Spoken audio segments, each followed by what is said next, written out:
WrestleMania is in the books. The wrestling year has started anew.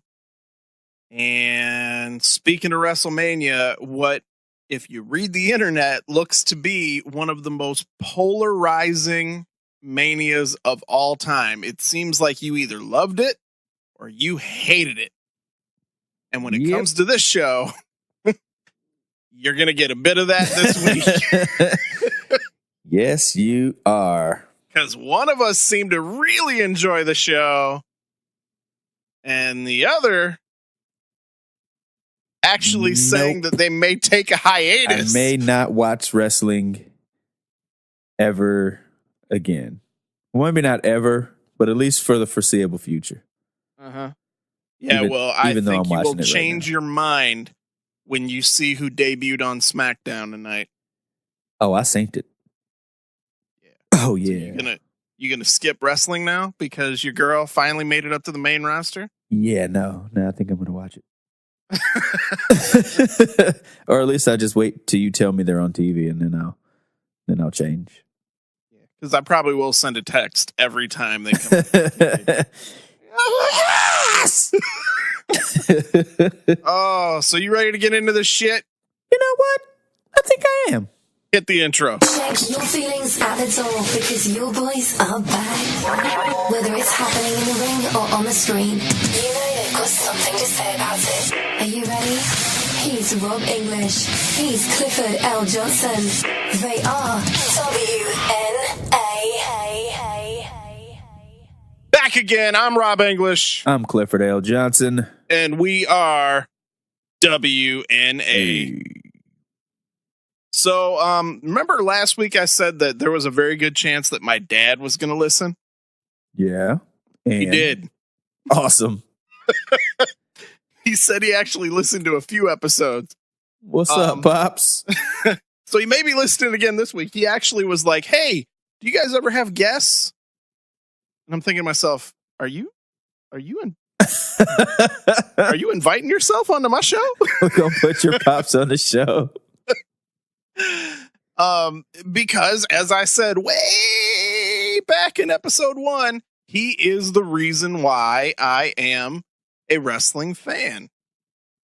He got me hooked on it early, kind of flipping around when he was watching Sports on Pass back in the day. He fell asleep. I grabbed the remote. I started flipping and I found NWA Saturday night on TBS. And just kind of fell in from there. So I wouldn't be doing this show if it wasn't for my dad, because once he found out that I was watching wrestling, he would watch it with me. We would watch Saturday Night's Main Event together and all that stuff. He took me to a show one of my earliest memories was going to a WWF show at Cobo Hall. You know, he took me to WrestleMania 3. So wow, I didn't even get a chance to go to WrestleMania 3 because you weren't born yet. I totally was born. Oh wait, no, you were born, but you were. No, you're right. You actually are 20 years older than me, so I wasn't born yet. I forgot. Not 20. Got to keep up kayfabe, you know. That's right. Not 20. Yeah. But yeah, so he's trying to get on the show, Cliff. Hey, your Pops is as good of a guest as any. Yeah, I'm down. He actually and if people are going to hear this and think, oh well, he's your dad, he's got to say that. No, you don't know my dad. But he complimented us. He said that we were very funny and we worked well with each other. And we put out a good show that was fun to listen to. But then I said, oh, really? Even with all the cursing? And his response was, well, probably need to find a middle ground on that, son. Like, you need to, you don't want to alienate your audience. To which I responded, fuck you. Oh, heel Shinsuke. No, I did not say that. Oh, Shinsuke? Yeah. Yeah. you're watching SmackDown right now, or did watch SmackDown because this is obviously coming out Friday. You know what we're talking about. Yeah. So, as we said before the intro, polarizing WrestleMania. There doesn't seem to be anybody kind of in between on the show. Yeah, you either loved it or you hated it. Yeah. And it's I'm going to go ahead and say that I was on the loved it side. Were you really? Yeah. I really was. I mean, there were things that I questioned. Absolutely. But for the most part, everything fit in place aside from like 2, maybe 3 spots on the whole night. And while that may be a big deal on a normal pay-per-view card where there's like 7 or 8 matches, on a show where there were like 15, only 3 spots that made me go, is, you know, Just 3? just 3. Bullshit. Just 3. Obviously, Cliff, you feel differently. Why don't you give us like a little brief synopsis and then we'll kind of break things down to where maybe we can discuss this, because I feel like I can change your mind on a few things. Oh, really? Yeah. I doubt it. Well, then why did you hate the fucking show? I hated the show because the last 2 hours of the show were total garbage. Explain. Garbage. Oh, you got to take a little sip? Yeah, a little dragon's milk. Yeah, little milk of the dragon. By the way, shout out to our boys over at Smart Spot.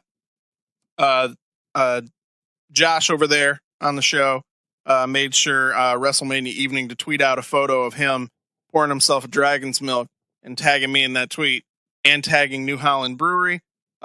So once again, I say anybody that listens to the show, please tweet at New Holland Brewery and let them know. Let us get this sponsorship. You know what I'm saying, Why y'all Cliff? bullshitting, New Holland? Cliff, have you ever had dragon's milk? I haven't. They don't sell it down here in Georgia. See, yeah. I mean, hopefully one of these days when you come through, you know, we'll share some at the house. Do you like stouts? I do. I'm not a big stout guy, but for some reason, just dragon's milk is like mother's milk, man. I'm like, ugh, this tastes delicious. Like mother's milk.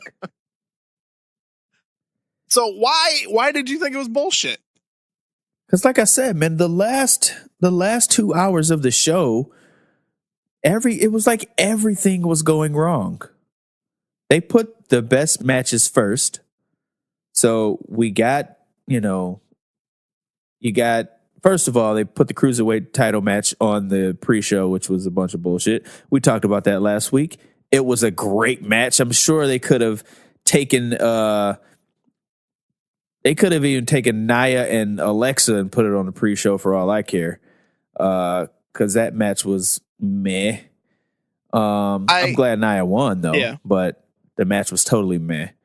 The finish was nice. There were pieces of everything that I liked.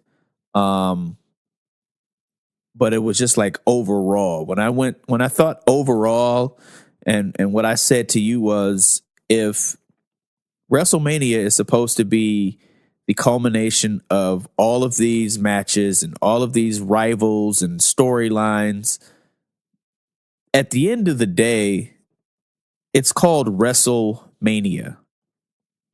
So I asked you when we were texting on Sunday, what rating would you give it? Or did you see any 5-star matches on this card?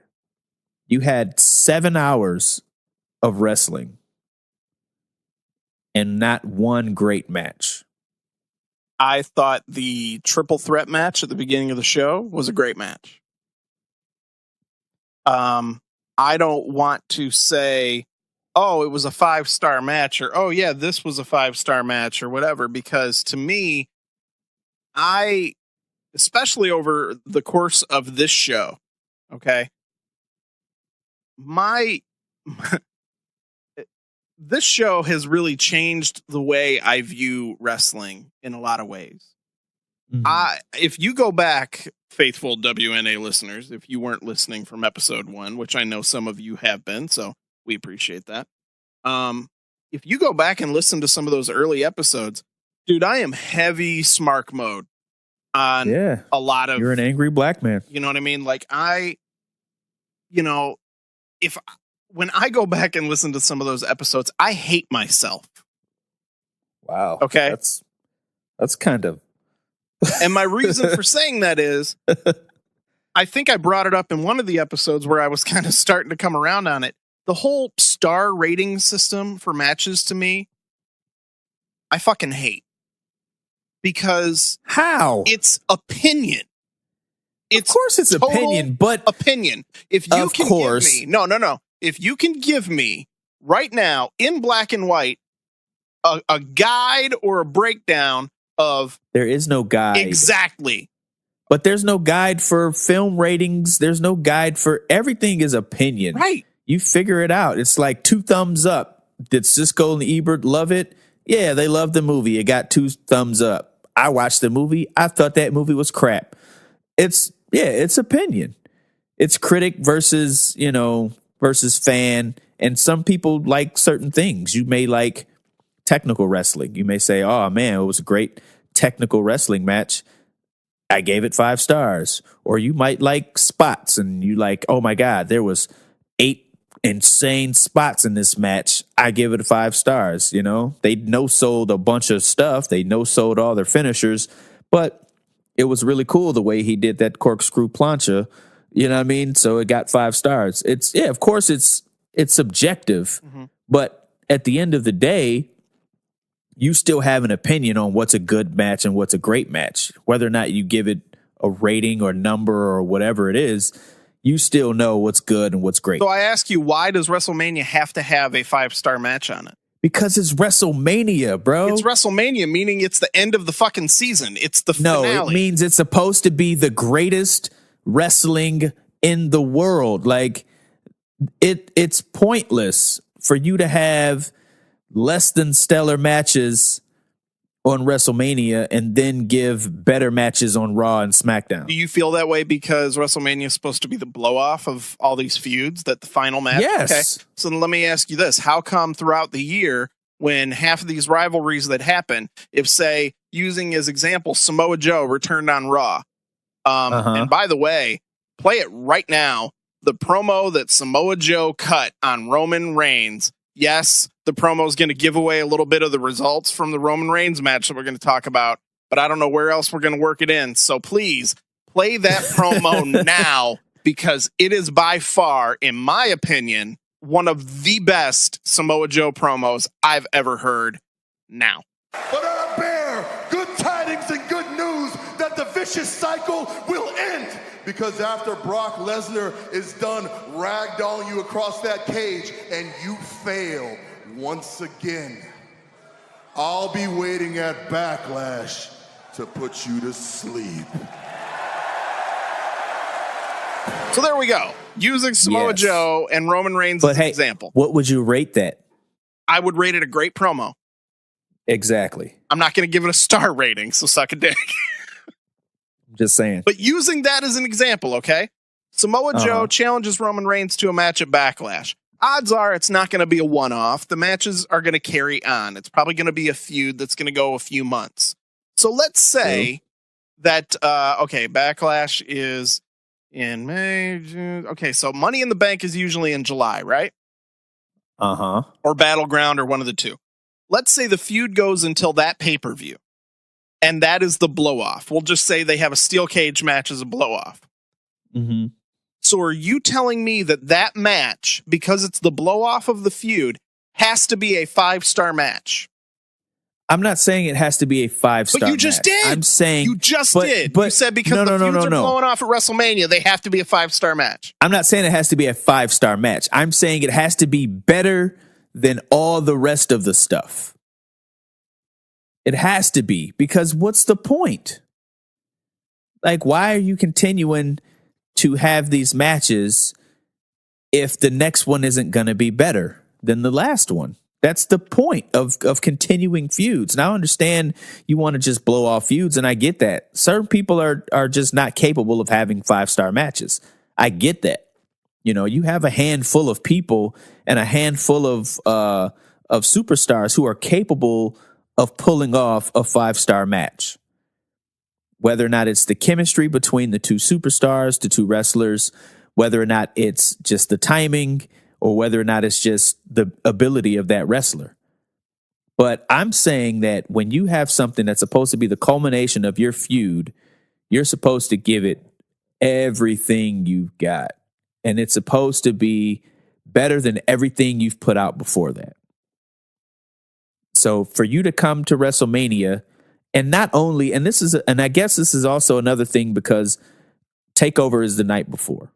Well, and when you have exactly all of those feuds that paid off on TakeOver, they not only paid off story-wise, but they paid off in match quality. Well, look, we've done it in the past on this show where we've, used the whole, man, TakeOver steals the weekend again.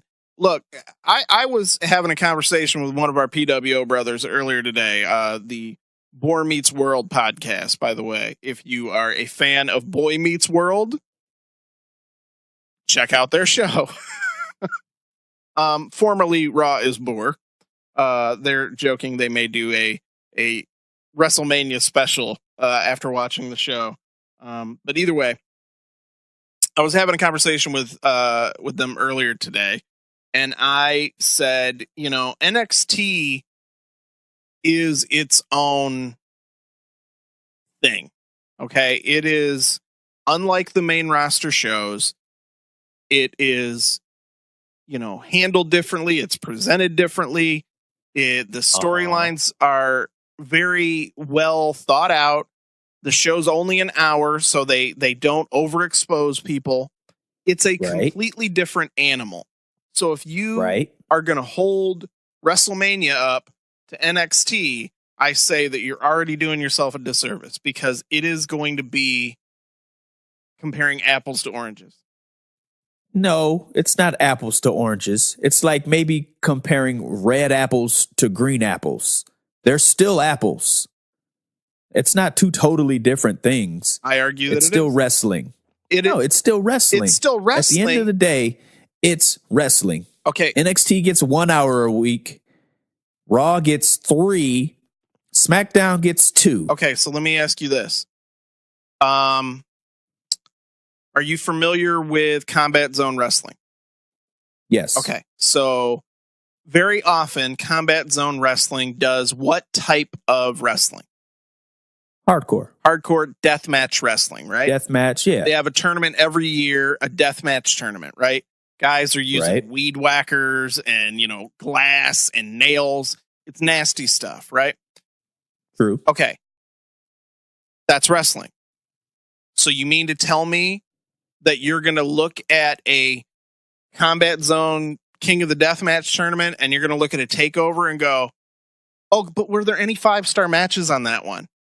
It's different. Because it's not. It's different. Okay. It's Combat Zone Wrestling. But there we go. But NXT is the main roster product and WWE is the main roster product ever presented like NXT?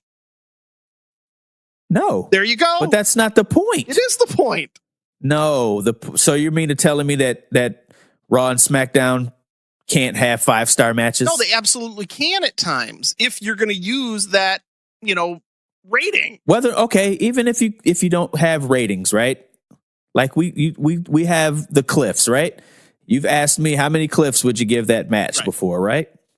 Now, I have my own, criteria for what I think is a great match and what I think is a 1 cliff or a 5 cliff match.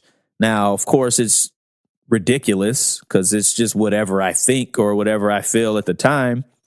But at the end of the day, if I say something is a 3 or 4 cliff match, it's still a pretty good fucking match. And you and I will both agree with that, whether or not it's the rating or not. The rating doesn't really matter to me. I can throw those out the window. Okay, but I'm just talking about great matches. I'm talking about It's like if you watched the Super Bowl and it was a blowout, you would be upset. Yes.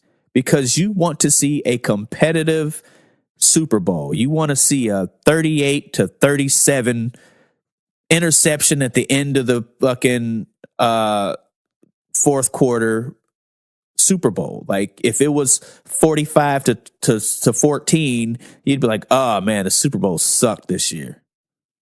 Because it's supposed to be the best. It's the two best teams in the world or in America, whatever. Okay, but you literally just made my point for me. How? You initially asked me, were there any 5-star matches? My response to you was no, but I felt there was a great match on the show, and it was the triple threat match. The triple threat match was a great show. I said that the Ronda Rousey and Charlotte Asuka match was great. No, I didn't think that match was great. I also felt that for what it was, that the 4-way match was really good. The 4-way for the U.S. title? Yeah. No, that match wasn't good. But that's what I'm saying. That's my opinion versus yours, right? Right. So am I wrong? Because I felt that way? I'm not saying you're wrong, because to each his own. Okay. But here's the thing. And that's why we have difference of opinion. Right. But at the end of the day, so if you say, okay, how many matches was it Mania yesterday? Oh God. There were hang on. I know. There were in total, if you want to count the pre-show, there were 14 matches at WrestleMania. So there were 14 matches at Mania, including the pre-show. Okay, there including were 11 the on the actual main card. Okay, so let's just go percentages. If you don't count the pre-show, mm-hmm. If you do count the pre-show, your percentages actually go up, because I thought the Cruiserweight match was good. I thought the Rumble or the Andre the Giant Memorial Battle Royal, I thought that was actually pretty good. I liked what they did with Bray Wyatt. Finish of it was good. I like the finish of it. Battle Royals it is what it is. All you have to do is throw somebody over the top rope. You can't really have a great battle. A regular battle royal is hard to get into, because it's literally just they all start in the ring and guys start falling out, and eventually you're down to like 5 people, and then you start giving a shit. Yeah. Royal Rumble's different because of how they enter throughout. Yeah, because it's only one every 1 or 2 minutes. It's paced differently. Yeah. But even if you throw out those 3 matches and you just go off the 11 matches that you had at Mania, how many good matches do you think? Okay, I'm going with 1, the triple threat. Charlotte and Asuka. 2, Charlotte Asuka, which to me was match of the night. Like I said, 3, I thought the Ronda, Angle, Stephanie, and Triple H match was really good. See, we'll give that one a half C, because I didn't like it. Why are we giving it a half? You're going. You asked me my opinion.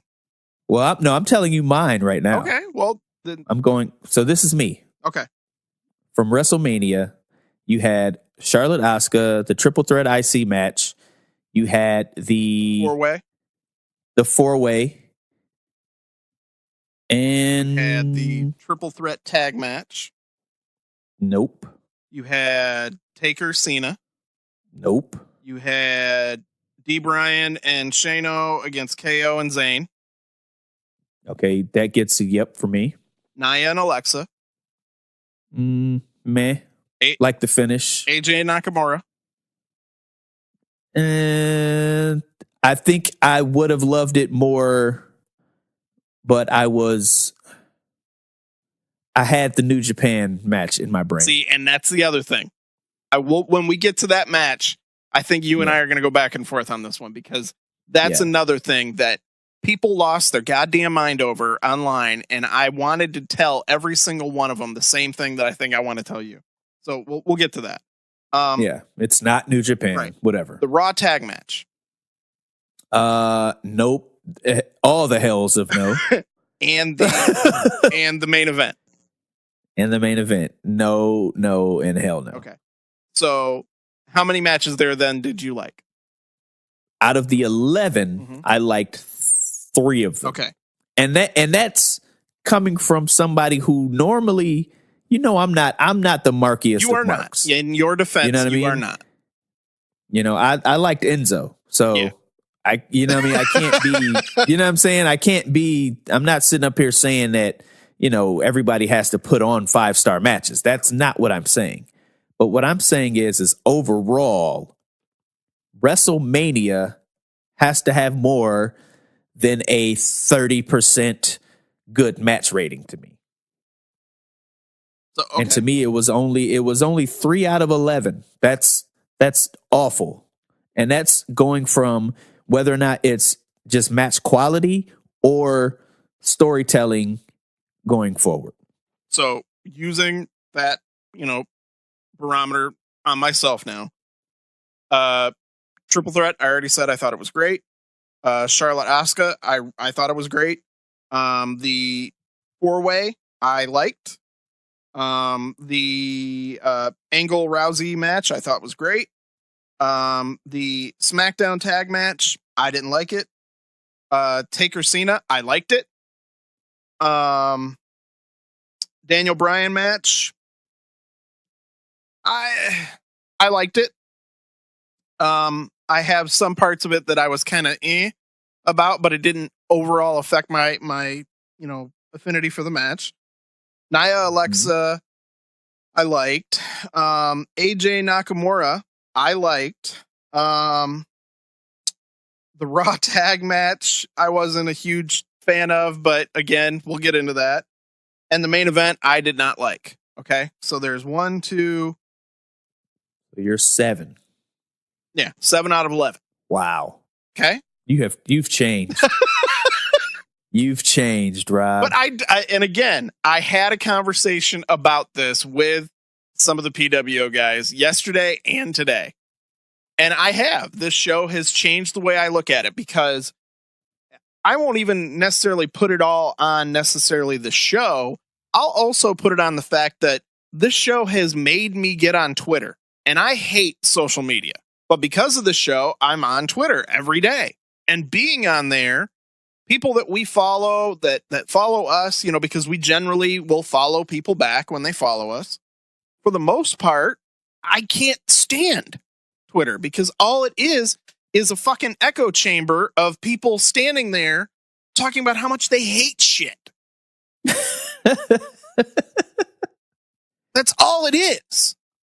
And it gets to the point to where I read this shit and it affects me to the point to where me. How long have you known me? Long time. If something bothers me, do I just stew on it? No. I confront it immediately, right? Yeah. If something's bothering me, I always say to people, you will know whether or not I like you within about 20 minutes of being around me. Because if I don't like you, call me an asshole, but that's just me, okay? And Twitter has gotten me to the point to where when I read this shit, all it does is piss me the fuck off. Because I read some of the things that people say, and if your argument makes sense to me, I'm with you. But for the most part, people just hate on shit to hate it. I will say something to somebody, or I will... Wow. Sorry. But that's what I'm saying. I will respond, and I want you to give me a reason why you feel that way. I didn't mean to cut you off, but Kalisto and Akira Tozawa just had an excellent match. They did. On 205 You're a little Live. behind me, because now Drew Gulak is coming out for me. Oh, okay. It's my... Yeah, your internet sucks. Stream. It's always terrible. But anywho. But I want a response. I want to know why you feel that way. And if your response literally just kind of hinges on you being like, well, because,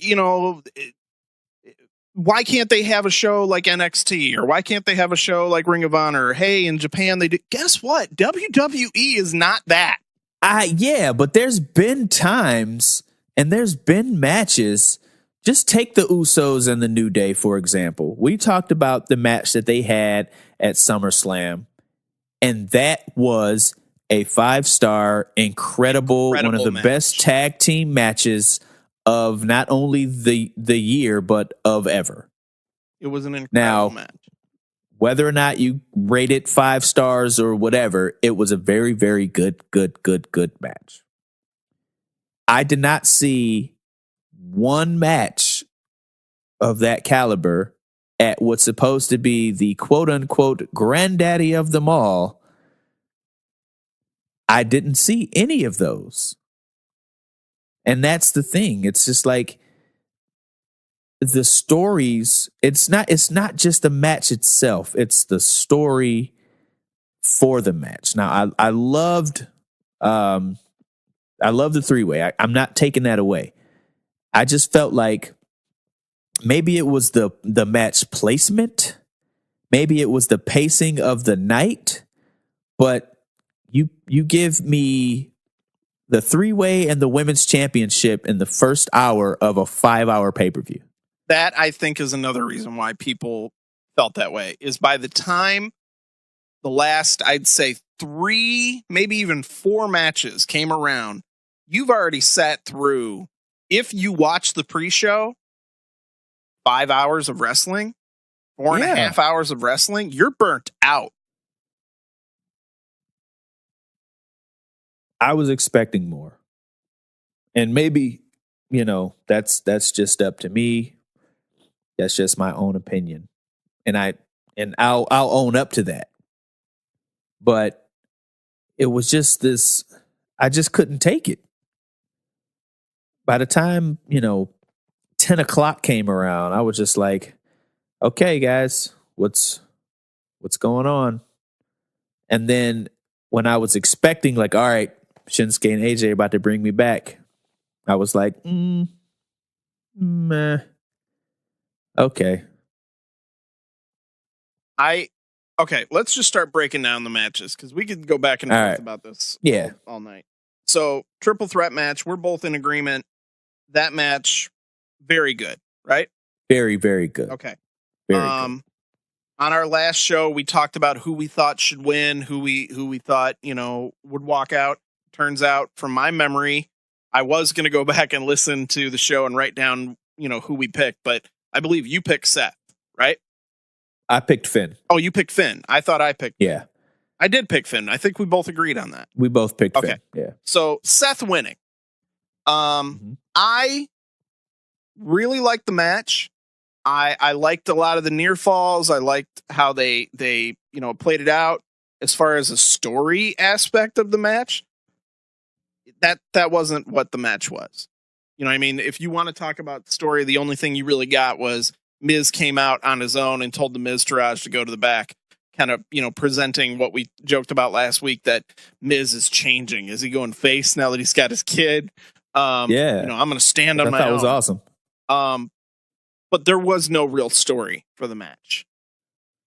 Yeah, that match was just, you've got a belt, I want that belt. And the way that the match was laid out, it wasn't like you were working body parts too much in this match. Yeah. You know what I mean? Like, it was pretty much just like, I hit you, you go to the floor. I hit you, now I'm going to dive. Now I'm going to roll back in. Now this guy's going to put me down and da-da-da.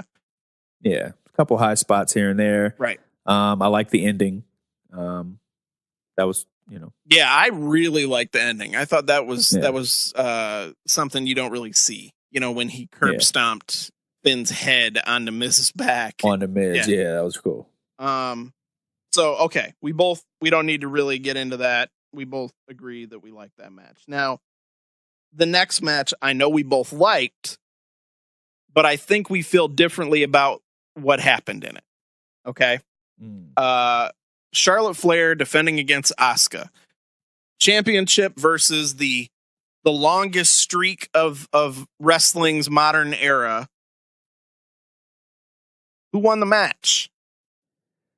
Charlotte Flair ended Asuka's streak. Now, What are your thoughts? So I am not upset. I'm not upset about Charlotte ending the streak, because if anybody does or did end the streak, Charlotte would be probably the most qualified to do so. Mm-hmm. So in a logical sense, if anybody would have beaten Asuka, it would have been Charlotte. Right. But that's why I didn't like it, if that makes sense. Because everybody knew if anybody was going to beat Asuka, it would be Charlotte. I don't think and so. It was Charlotte. Okay. I'm going to go ahead and say that maybe you're right on that one. There's no other woman in the WWE right now that I would even consider having beat Asuka. No, that's my exact point.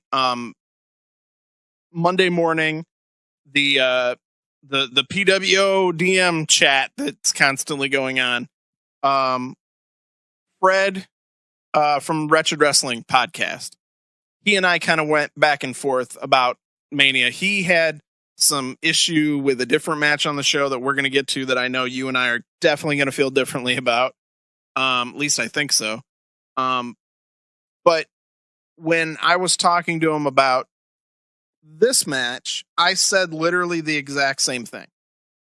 That I love the fact that Charlotte beat Asuka. I didn't personally want it because I'm a big Asuka fan. I wanted her to win the belt. But I'm perfectly fine with it. I actually was pleasantly surprised when she beat her. Okay? Because, like you just said, who else is going to do it? If Asuka... Okay, let's use the example we kind of joked about last week. Her and Charlotte go back and forth. She beats Charlotte, but she got beat within an inch of her life during the match before finally pinning Charlotte or making her tap or whatever. And then Carmella comes to cash in. And let's say Carmella actually beat her because she came in, Asuka's half dead. She lays her out with the briefcase. She lays her out a couple times with a chair. She's laying there barely conscious. And then she says to the ref, I'm cashing in. She has to beat her at that point. But can you honestly tell me that you would have been okay with Carmella breaking the streak? You know what? In that sense, I don't remember what I said last week. You said no. Because I when we joked about it, I said, I don't want the streak to end. I want Carmella to cash in, but I don't want her to beat the streak. And you said to me, you can't have it both ways. You can't have it both ways. Right. And that's so in retrospect, of course, shit changes. Yep. And I don't know how I would have felt if Carmella would have been the one to beat the streak. However, if all of those watching or all those listening watched SmackDown this week, Carmella ended up beating Charlotte. Spoiler alert. Go ahead and play the clip right now. Boom. Cash in. There you go. Carmella's the new SmackDown Women's Champion. And brief side note, how did she become the Women's Champion? Because my beautiful, awesome Aussies. Oh! The Iconics are here. They're finally here. Oh, my God. Aussie. Oh, my God. They beat the out of Charlotte, and then Carmella came in and cashed in. Oh, I love them. But check it, though. So, because they did this on SmackDown now. Cliff. What? I love them. Yes, I love them too. I don't think you understand. No. I understand. Trust me. Okay, proceed. Because of what they just did on SmackDown, I think I now would have preferred for Asuka to beat Charlotte and then for Carmella to cash in at WrestleMania. It would have just made for a better, quote unquote, WrestleMania moment. I think it would have been better because not only could you could still get the title off of Asuka, she can go back to Raw. Carmella could be the champion, and then they could still go and Charlotte could have a rematch, with Carmella like they're going to end up building anyway. But even if I hadn't watched tonight, I wasn't upset. Like I said, I wasn't completely upset with Charlotte winning. I just felt like she didn't need the win. No. That was my thing. Right. It's just like she's established. She's Charlotte. But Asuka, for her to win the Rumble, get the match, because she could have just had the match with Alexa and got the easy championship win. But that's she not chose the Asuka Charlotte character. Right. She doesn't want it easy. She wants a challenge. Right. And I feel like what do you do with Asuka now? I think in many ways this frees up the Asuka character. And what I mean by that is same thing with Goldberg back in the day. The streak was awesome. The way Goldberg was presented was awesome. However, after about 3 minutes, you were in trouble in a Goldberg match because he just couldn't work a match. Asuka's completely different. She's great in the ring. Mm-hmm. The streak was presented in a way to where it added stakes to whatever match she was in. Okay. Mm-hmm. But eventually the streak is just its own kind of dead end because you really do get to a point where if you carry that streak on for too long, nobody's worthy of it. Look at the Undertaker WrestleMania streak. Thing. Okay? That's my thing. The Undertaker WrestleMania streak, while it was amazing, went on for far too long. It actually got to a point where you could argue that the streak never should have been broken and he should have retired undefeated because nobody was worthy of breaking it. So if you would have carried on the Asuka streak for too long, there's not a single person that would have been worthy of taking it or that the fans would have been okay with. But that's my thing, right? I feel like the streak should have been broken by, first of all, I think it should have been a heel and it should have been nefarious. I actually don't disagree with that. It should have been somebody like Carmella who did it by cheating. What if? Okay. And then you could give the mystique away. Like, if that's because, I mean, that's how I didn't like it when Goldberg lost by the damn taser bullshit. Yeah. But I think that it should have been something. It should have been something where it was somebody that we cared about or that we actually didn't give any shits about, or it was an underdog that nobody thought was going to beat her, like an Ember Moon or, somebody else that got called up from NXT. So here we go. Okay. Fantasy booking. Now that we know what we know. Okay.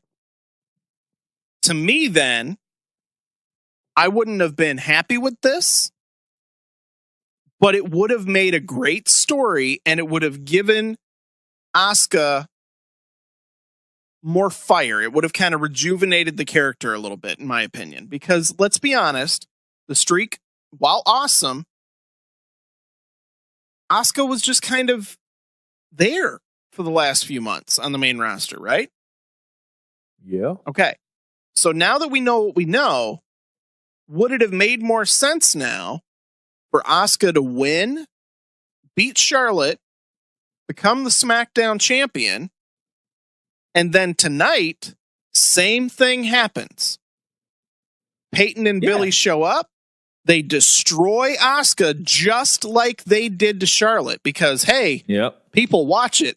They whipped Charlotte's ass. Yeah. to where it made it 100% believable when all of a sudden Carmella's music hit and she came out with the briefcase. Yeah, that would have been perfect for me. So now Carmella takes the title from Asuka that she just won 2 days ago. Not only is the streak broken, but Asuka's humiliated because she only held the belt for 2 days, never even got to defend it. Yep. You instantly establish Peyton and Billy as a force because, wow, they laid out Asuka. They were responsible for the streak being broken.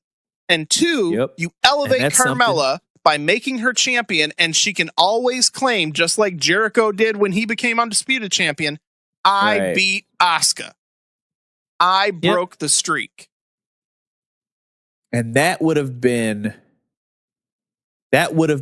Carmella, Peyton, and Billy all at the same time. All within 15 minutes. Right? Yeah. So, fantasy booking what it is, I think in that aspect, I would have liked Asuka to win more at Mania. However, that's not what happened. That's not what happened. And like I said, and I'm okay at the end of the day, I'm okay with it. I have what I would prefer, but I'm not like, oh my God, I can't believe that Charlotte broke the streak. I'm not crying or complaining about it. I'm okay with it. But that's the thing. Had Asuka won and they chose not to do the Peyton Billy thing that we talked about, people are like, oh, she could have carried the belt and, she could have carried the streak on. And then, everybody that faced her for the title, it was, oh, are they going to win? Are they going to be the first one to break the streak? But think about it. Who are your challengers?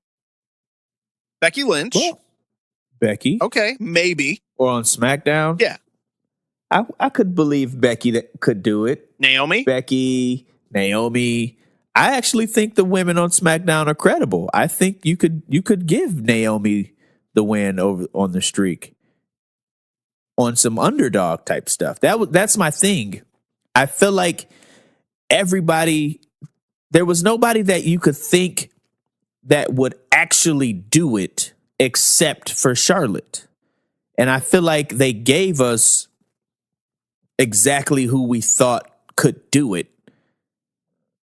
But I feel like it should have been somebody that they didn't think could do it.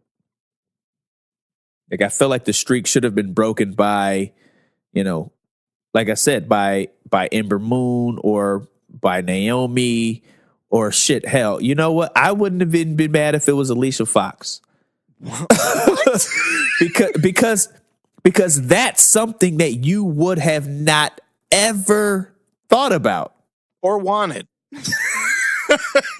I'm just saying. But no, I get what you're saying.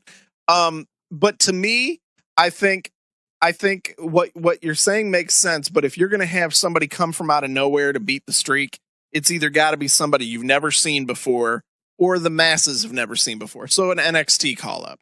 Yeah. You got to yesterday, do it like when Ember Moon came to Raw, right? Ember Moon could have showed up. Asuka could have been parading around her SmackDown Women's Championship on Raw because she's still a Raw competitor. This would have been her last night on Raw.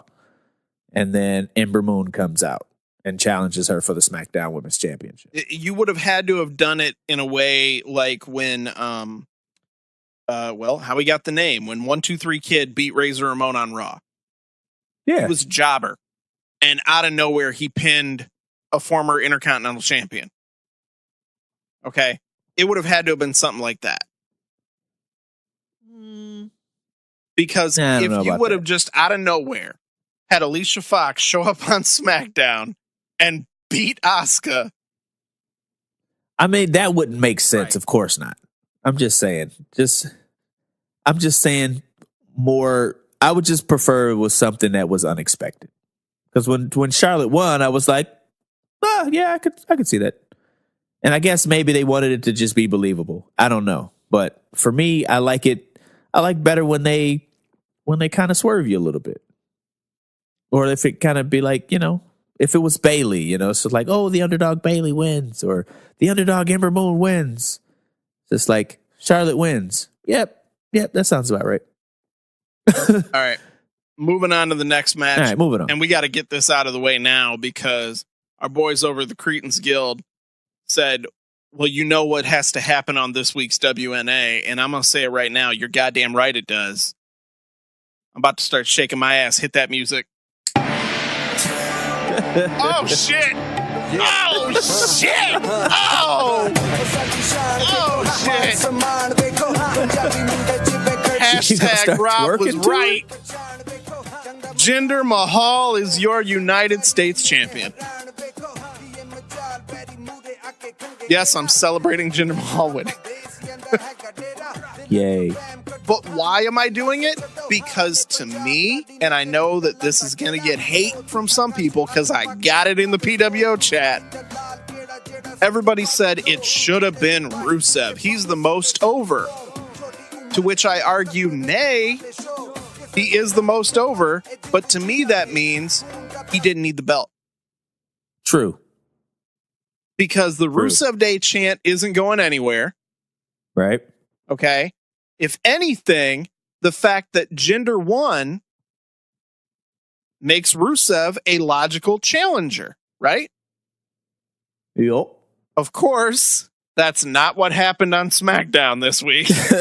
Of course not. He's got to get his rematch, right? They went with the one option that I don't think anybody wanted. But either way, Jinder Mahal's your champion, and to me, it makes the most sense. That's the reason why I picked him last week. He's hated. Yeah, upon further review, I'm on your side with that. Okay, he is absolutely hated. So you put that belt on him, and he cheats to keep it. The Singh brothers are helping him out. It's basically Miz 2.0. Yeah. Then you elevate whoever beats him for that title. The Indian Championship. Exactly. If you want to go that route, do it. You know what I mean? Like, you should totally put an Indian flag on there. You know, to steal the Clifford L. catchphrase. You better not. Well, then what was I going to say? I love it. There you go. I was fine with this one. I was okay with it. I didn't think the match was great, but I was okay with the finish. Now, like I said, for what it was, I thought the match was fine. I liked it.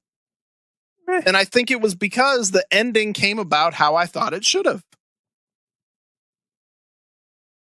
Yeah. Now, this next one, I know you feel differently than I do. Because you got angry at me when we were texting during this match. Like, I could feel it through the phone. Kurt Angle and Ronda Rousey taking on Triple H and Stephanie McMahon. I loved this match.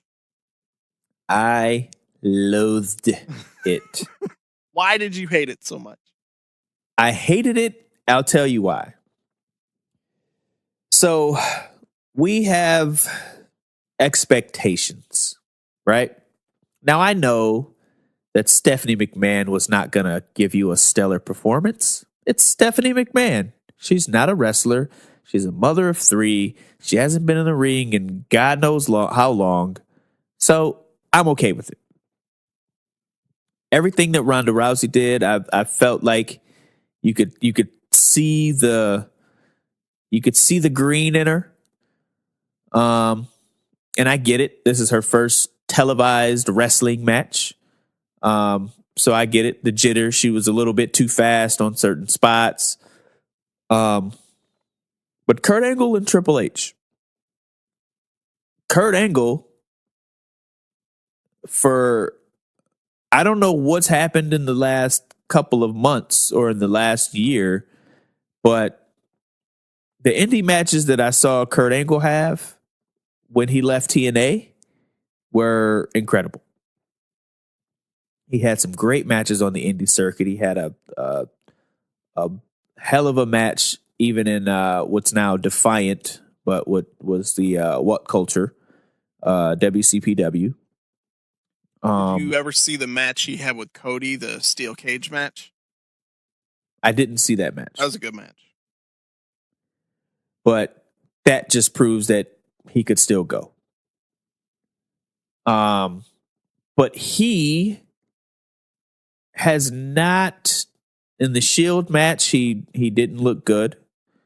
And in this match, he didn't look good. He looked slow.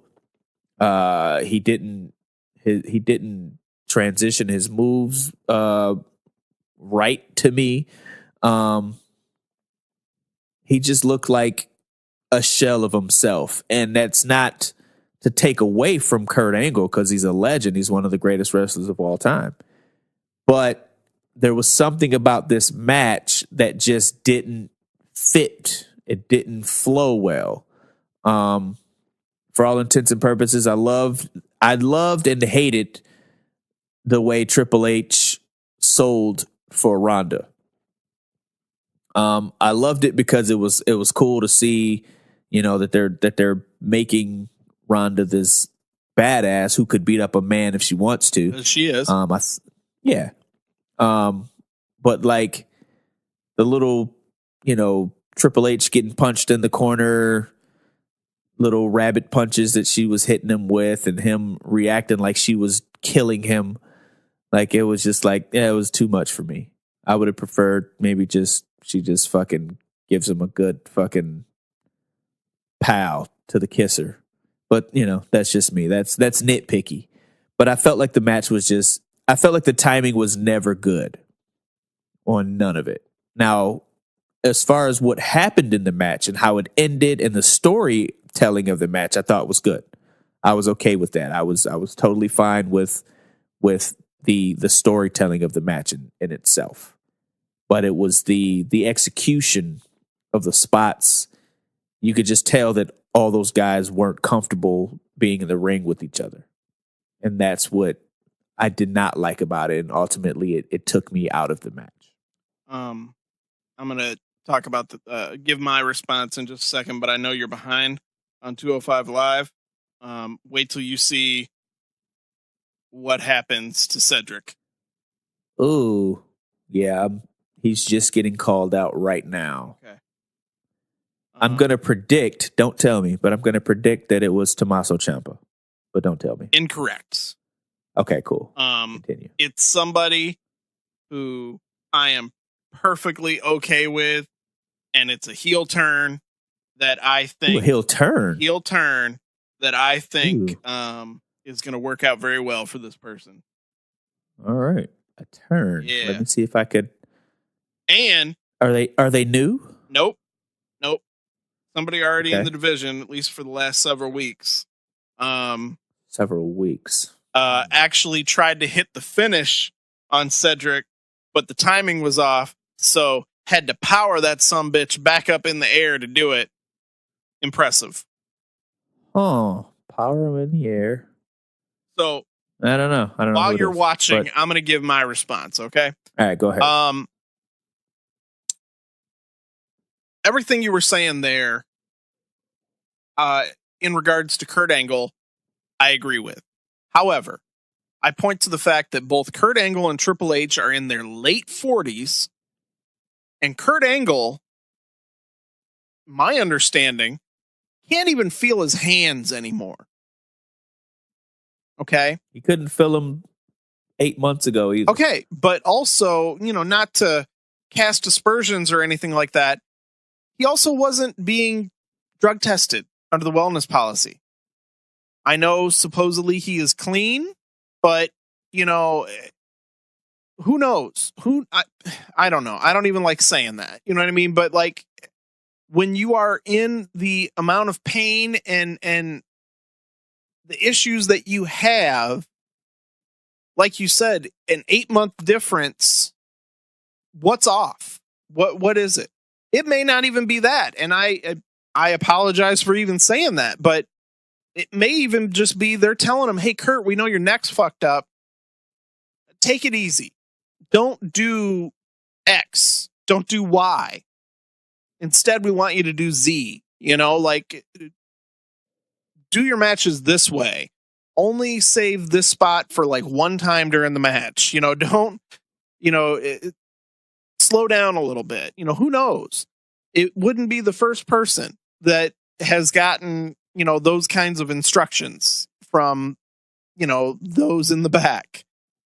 Triple H is now on that Undertaker schedule. He basically wrestles one time a year now. True. But Triple H is in impeccable shape. He is. He's in fantastic shape. But again, juicy. No matter how juicy you may be, if you're not, and it could be the same with Kurt. We could be talking about the same thing here. When you are out of the ring for that long, you're going to get rusty. Your timing's going to be off. You're not going to be able to hit moves the exact same way because you're not used to doing the same thing night in and night out, 5 to 6 days a week. I didn't think that that Triple H was that off on things. Kurt at times looked lost, but when he needed to be Kurt Angle, he was Kurt Angle. Yeah, he hit a spot. Stephanie, they limited her as much as they could, which, you kind of have to. And they also did with Ronda. But the thing with Ronda is, I expected far worse. Okay? I really did. And I was very pleasantly surprised with her performance. She was not lighting the world on fire, but the things she was doing looked good. The very first tie-up she had with Stephanie, where they kind of did the whole little chain wrestling scenario there, wasn't perfect. It kind of got botched at one point, but I put that more on the fact that you had two people, one who was her first time having a match ever, and she was doing that kind of spot with somebody who is an untrained wrestler. But for the most part, what she did worked, and her timing for when she did things was good. I mean, the pinfall breakup where she was laying on the floor. I've seen people that have wrestled for 10 years that are always off on that spot. And she hit it perfect. So I'm pleasantly surprised with Ronda Rousey, and I'm very excited to see where she goes from here. For what that match was, two guys in their late 40s who wrestle once or twice a year, an untrained executive mother of three, and an Olympic level former MMA champion having her first match ever. I thought the match was fun. I thought it was good. If you look at it through that prism. Well, I do not. The prism, I look at it as, hey, you're a wrestler. You're wrestling at WrestleMania. Impress me. Now, I did think that the match went a little longer than it should have. Definitely. That match, from what I'm looking at here, 20 minutes and 40 seconds. 20 minutes, bro. Yeah. That match should have been 4.5 minutes. No. Kurt should have started it. No, Kurt should have started it, tagged in Ronda, tagged in Steph, armbar, tap out. End of match. I think for who you had in the match and the possibility for things to kind of go awry, I think the match should have been no longer than 10 to 15 minutes. Okay. They had 20. The SmackDown tag match, 5. 5 minutes and 50 seconds. Get the bleep out of here. Let's get to that match. That match is next. I think you and I are in agreement. Let's get to it. You and I are in agreement with this one. I hated it. The triple threat, the Usos and the New Day, who has had one of the greatest feuds of the last calendar year. Forget last calendar year, the last 5 years, in my opinion. Yeah, they've been killing it. Anytime they've been in the ring together, they've been killing it. And you insert the Bludgeon Brothers, which Luke Harper is very, very great in the ring. Yes. Rowan, meh, not so much. But you know what? But he's been protected. You've seen matches between Harper and Rowan when they were in the Wyatt family and the Usos. Harper and Rowan and the Shield. Harper and Rowan and the New Day. Yeah, they were good. They were good. They were good. And they both held up their end. So when I saw this match, I was excited because I was like, bro, we're getting a triple threat with these teams? It's going to go down. And they gave them 5 minutes. 5 minutes. 6 minutes. If you give them a little, give them a little bit of leeway. 5 minutes and 50 seconds. Yeah. So, like I tweeted when the match ended, I said, so the Usos have busted their asses for an entire year. And they finally get on the WrestleMania card. And before they go out, somebody said, you guys got 8 minutes with entrances. Right. And you know how long the New Day's entrance is. Oh, my God. So actually, they probably told him he got 10 minutes with entrances because, like you said, New Day's entrance was going to go long because of the pancake people. Pancake people, which you loved and I hated. I wanted pancake people to follow me to work the next day. And how could you not love the fact, here's a little geek cred for you. To summon the pancake people, Xavier got on his trombone, and what tune did he play? The Dragon Zord. The Dragon Zord tune. Now that was incredible. On the Dragon speaking Dagger. of incredible, let me just rewind a little bit. Seth, Frost Giant, or whatever the hell they're called in Game of Thrones entrance was awesome. Yes. The Miz's Naruto entrance was awesome. Yep. And I can't say that Finn Balor's entrance was awesome because you hate gay people. No, that's not why at all. Please, man, there were a lot of people that do. Again, yeah. Twitter, Now that was yeah. The people that were talking shit about that they're fucking scum, including somebody who I haven't said word to in ages on Twitter. Tried to take a shot at us earlier when our boy Coach Kidwell, was kind of giving us props for this week's episode. He was listening to it at work, and on his way to work, he said he almost wrecked his car laughing. I did too. And then your boy, I don't even want to say his name because fuck that guy. Yep. When Coach said something about hashtag eat a bag of D. Yeah, it said something about like don't listen to WNA when you're driving or when you're trying to do something at work. And the guy goes, "Why listen at all?"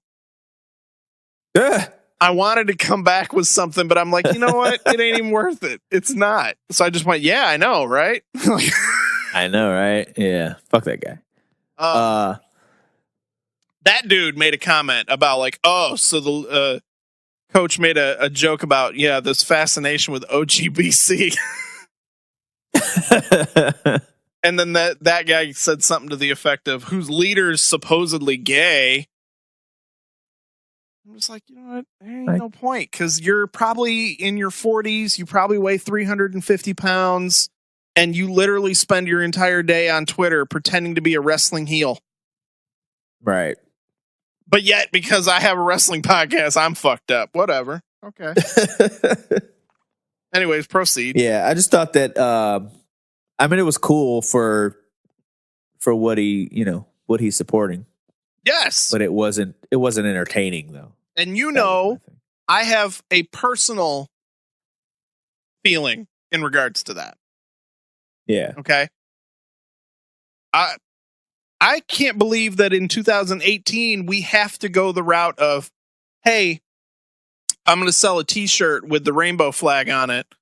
And I'm going to, any money, raised towards it or whatever is going to go towards this charity, to fight against discrimination and hate of, people in the LGBTQ community. Why do we have to do that in 2018? Well, unfortunately we do because recent times have brought out the worst in people. Yeah, because people are assholes. So, yeah. So what does it matter? If he's gay, which I know he's not, if you saw the Hall of Fame, you saw who he was sitting with. Oh yeah. Yeah, exactly. And even, to kind of parlay it into something else, the Golden Lovers thing with Kenny Omega and Kota Ibushi. Which is awesome. It's one of the best storylines in wrestling right now. Yeah. And it's about a gay love affair. And it's not even played up like, oh, they're gay. It's literally just played up like, hey, these guys love each other. Right. Why wouldn't they do shit like that with Darren Young? Because Vince McMahon is a 70-year-old white man, and he ain't about that life. And there's my answer for why a lot of the choices are made that are made in WWE. When your head of creative, when your guy who basically makes the machine turn is a 72-year-old billionaire, guess what? You're kind of out of touch. Yep. So just go make some football and leave the wrestling to your daughter and son-in-law. So the Bludgeon Brothers win, which they should have. They should have won. It wouldn't have made any sense for anybody else to win that match. Yeah, we talked about that last week. They definitely should have won, and the right team won. But the match itself was garbage. Yeah. Well, I mean, what can you do when you get 5 minutes? I know. And that was what technically what they got 6 because if they ended it at 5 minutes and 50 seconds, they were told to go home. Right. Which, by the way, non-wrestling fans, if you always wonder why at the end of our show, I say, I think it's about time to go home. That's why. Wrestling terminology means it's time to end the match. Yeah. If you're listening to this show and you don't know that, kill yourself. It's called the WNA. Yeah. Google it. So, yeah, they were probably told like, hey, they were coming up on their 6 minutes or whatever. They were technically they're 10, with their entrances or whatever. And the ref got the word in the earpiece. Hey guys, it's time to go home. Because even the spots they were hitting during the match, they all looked like they were angry. Did you notice that? Yeah, I did. Like none of them, everything looked kind of half speed because they were disappointed. And I was too. I would have been. I was. The Usos deserve better. Forget the Bludgeon Brothers, even though I love that team. Forget the New Day. They're incredible. The Usos deserved not only to be on WrestleMania, but to be showcased on WrestleMania. Yeah. For the year that they have come into their own with this, Uso Penitentiary thing. Their promos are fucking great. Their matches are awesome. They got 5 minutes, bro.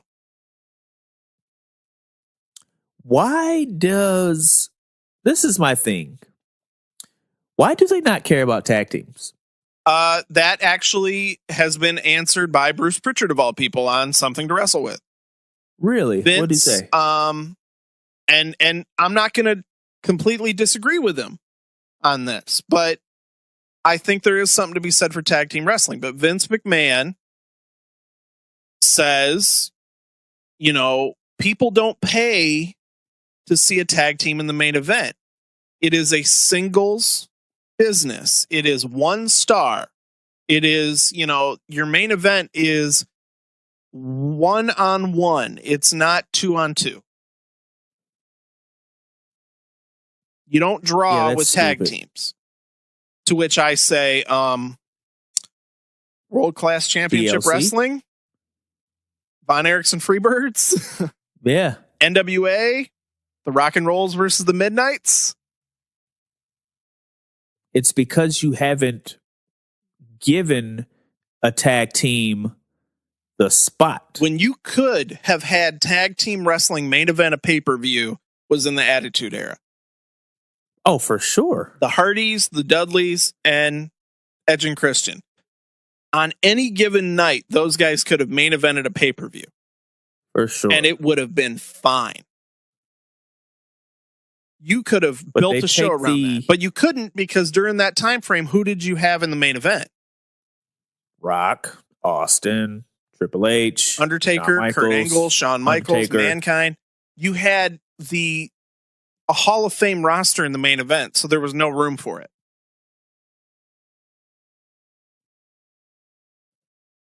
I mean, ECW had shows that were main evented by the Dudleys. Yep. So, I mean, there is money to be made in tag teams, but it's Vince's company, and Vince, he does not see that. He doesn't think it. He doesn't like it. Right. Like when, speaking of, NXT, triple threat match for the tag team championships. Yeah. Closed the fucking show. And it worked. It was incredible. Incredible. Like, you can do that if you build the tag teams up, but you treat the tag teams on Raw and SmackDown like they're not main event talent. You treat them like mid-cards. No matter what happens, they're treated like mid-card. And I get it because you have the world title, but sometimes the Usos and the New Day, they should have definitely closed it. Like, they should have closed that Hell in a Cell. Yeah. Yeah. They should have 100% closed that Hell in a Cell. But then again, I mean, that was the show that was closed out by Charlotte and Sasha, though, right? Was that this year? I can't remember. No, that was last year. Was it last year? Yeah. Okay. This year's Hell in a Cell was who the shit? Last year it was SmackDown, or was Raw. This year it was SmackDown, right? This year it was SmackDown, yeah. So it was it wasn't Shane and KO, was it? Yes, it was. Shane and KO. Shane and KO, and then the Usos and New Day had a Hell in a Cell. Yeah. And I loved Shane and KO match, but I still felt like the better match of that show was the New Day and Usos. And the Usos. Yeah. No, I agree with you. All right. So, okay, we are in total agreement on that match, right? Yeah. So the next match, if you want to call it that, Cena versus Undertaker. Cliff called it. You did. We were both wrong in which Undertaker would show up. True. But from what I understand, Kid Rock wasn't even in the building, so there was no way you could have him. Yeah, I was going to say, he didn't show up to the... word is he left because he had his cruise that he does every year that he had to plan for. Oh, yeah. So apparently Kid Rock has a cruise every year. Oh, yeah. I hear it's incredible. Oh, yeah. I'm sure. I want to go. Yeah. My boy Dime is on it. He goes every year. You know, that's the closest I know Kid Rock is my homeboy Paradigm. So. Oh, that's right. Yeah. That's my brother from another. He's Kid Rock's DJ. Yes. Forgot about that. Yes, he took over as Kid Rock's DJ when Uncle Cracker went on his solo career. Yeah. Yep. God, I hate Kid Rock. I fucking do. Oh my God. Sidebar on this one. Do you know how fucking, like, I wish you could have been in the room with me when I was watching the Hall of Fame special. Because when Kid Rock came out, shit at the TV. Oh my God, I was like shaking. I wanted to. I hate that man so much. And I used to be a Kid Rock fan. Can't hate people, man. When everybody was a Kid Rock fan, though. Yeah.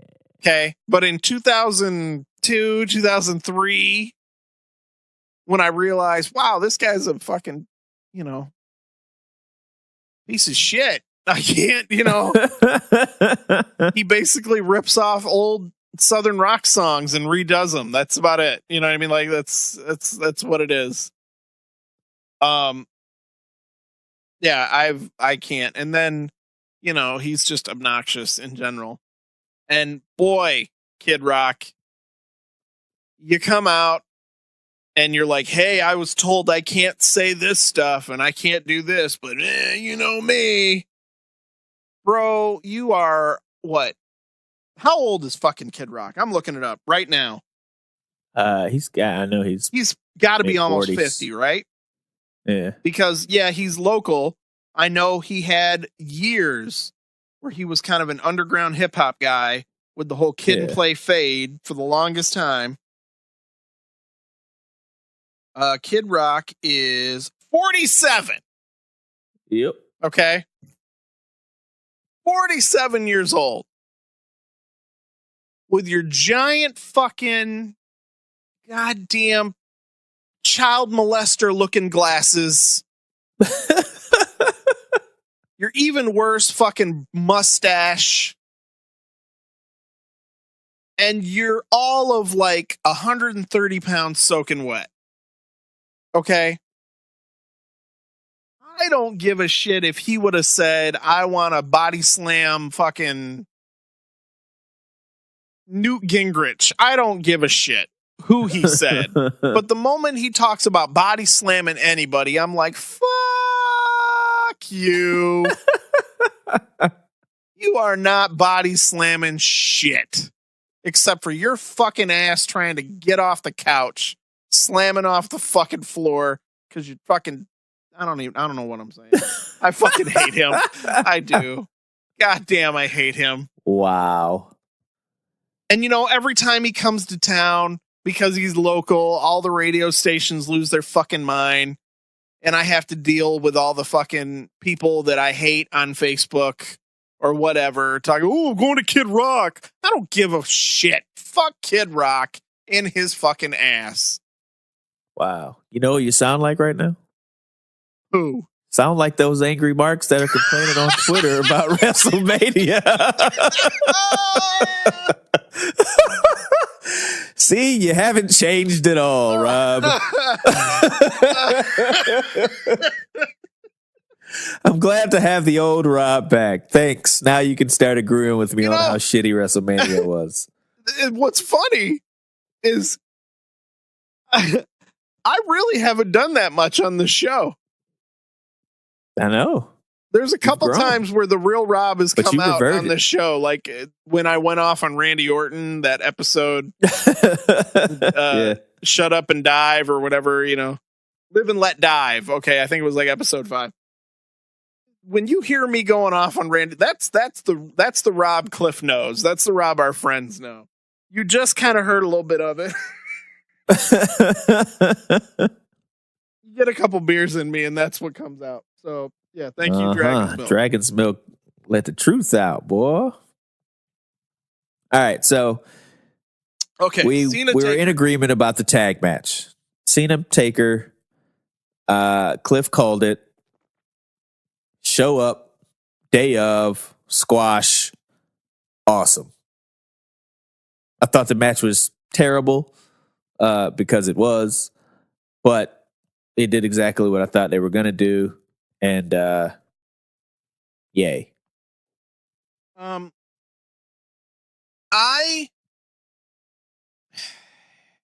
on the fence about this match. I agreed with you last week, I think, that if you're going to do anything, it has to be a squash. I think I even said it should just be a fight. They should show up, throw hands, whatever. He leaves Cena laying, puts his fist up in the air, drives off on his motorcycle, whatever. So the squash match I was okay with. And I know that our boy Fred over at Wretched Wrestling, like I said, on Monday, he and I were kind of going back and forth in the chat. He hated this story and this match. Uh-huh. And I tried to kind of say to him, like, well, what else was it going to be?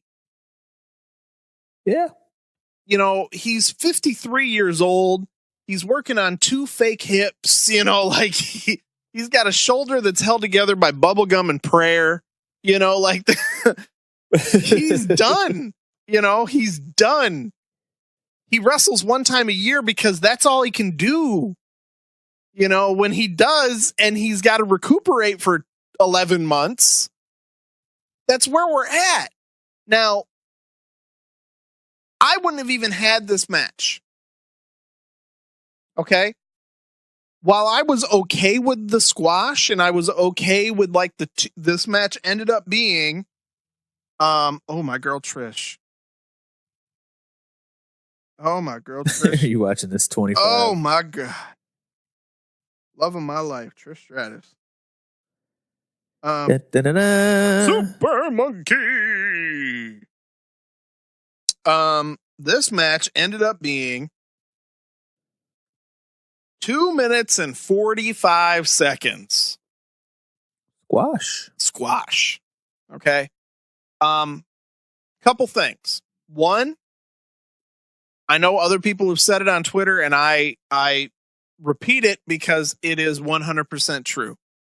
John Cena was already a surefire Hall of Famer, but he cemented himself as one of the greatest of all time because of what he did in this match. Oh, for sure. He let Taker destroy him. And this is John Cena. Yep. Did Roman destroy Taker? Not at all. Did Brock destroy Taker? Not at all. Did either of them get destroyed by Taker? Not at all. Did Triple H, did HBK, did CM Punk, did Edge? No. John Cena said, treat me like James Ellsworth. Basically. You know what I mean? Yeah. Because A, he knew that there wasn't much else that Taker could do. It's not like he could take a lot of Cena offense. He just can't. B, I mean, the way this storyline was built, he didn't even know if Taker was going to show up. So he wouldn't have been prepared, would he? Nope. So to get his ass whipped by Taker only made sense. Yeah. But I argue if Taker could not have a full match, if this was all it was going to be, why bother? Why even bother with the storyline? Because they had to give John Cena something to do. Then give him Elias. Yeah, they could have done that. But then where? Then what? He would have squashed Elias, or you would give Elias a victory over John Cena at WrestleMania? I would have considered it. I really would have considered it. Elias is over with the crowd. So even if, and this is another thing that Fred brought up when we were talking, Elias did confront Cena in this segment. He did. Okay. And his anger was more like, well, he hurt Elias by basically destroying Elias before Undertaker destroyed him. To which I argue, no, he didn't. Elias is white hot with the crowd right now. Yeah. There's nothing they could do to Elias short of him dropping his pants and taking a shit in the ring that is going to hurt that character right now. There's nothing you could do to that character. That's how hot that character is. He doesn't need a belt, which is funny to say because this is a guy that's only been on the main roster for what, 6 months? Yeah. Okay. He doesn't need a belt. He doesn't need anything. He doesn't even need to be in a main event program. All he's got to do is come out, do what he does, and the crowd eats it up. So getting squashed by Cena did nothing to him, which is crazy to say. Right. Right? I mean, you saw it. When he came out on Monday, did the crowd treat him any differently? Yeah. No, you got chants of, we are scumbags. Right. I was like, okay, that's how over Elias is. To which they're saying, you're right, make fun of us, we suck. Make fun of us, yeah. That was funny. That part he said, what he said, you say something in this place Because the thought of hearing you clapping makes me want to punch you in the face. And they all cheered. Right. So how crazy is that? That being squashed in like 45 seconds by Super Cena does nothing to your push. Okay? So give him a match with Elias. Because it wouldn't have been a squash if you would have had a full-blown match. Elias would have got some offense. Elias would have looked good, but eventually Cena would have won. But it would not have hurt him at all. To have Taker even come out for 2 minutes bothered me because the way he went out last year, leaving his gear in the ring, that was the perfect ending for that character. For sure. And they played off of it this year. Cena was told Taker was here, so he ran to the back. It became a meme, Cena running, right? That was hysterical, by the way. So when the lights went out and the gong hit, they show his stuff in the ring, just the exact way it was left the year before. It appeared in the ring. Exact positioning of everything in the exact same spot. Then the lightning strikes and the stuff disappears. And then Taker comes to the ring. But you didn't need it. If it was going to be 2 minutes and a squash, while I was okay with it, you didn't need it. Just let the character go. Because now what? It kind of cheapened Undertaker. Because if all he's going to do is come back once a year and beat somebody in 2 minutes, why? Yeah. When people said, well, why didn't, Vince have Undertaker show up on Raw the Monday before WrestleMania? The word is his exact words were, the card's already stacked enough. We don't need it. So you don't need the Undertaker? Arguably the greatest character in WWE history? You don't need him to show up to advertise that he's going to be there? So then why? Why even have the match?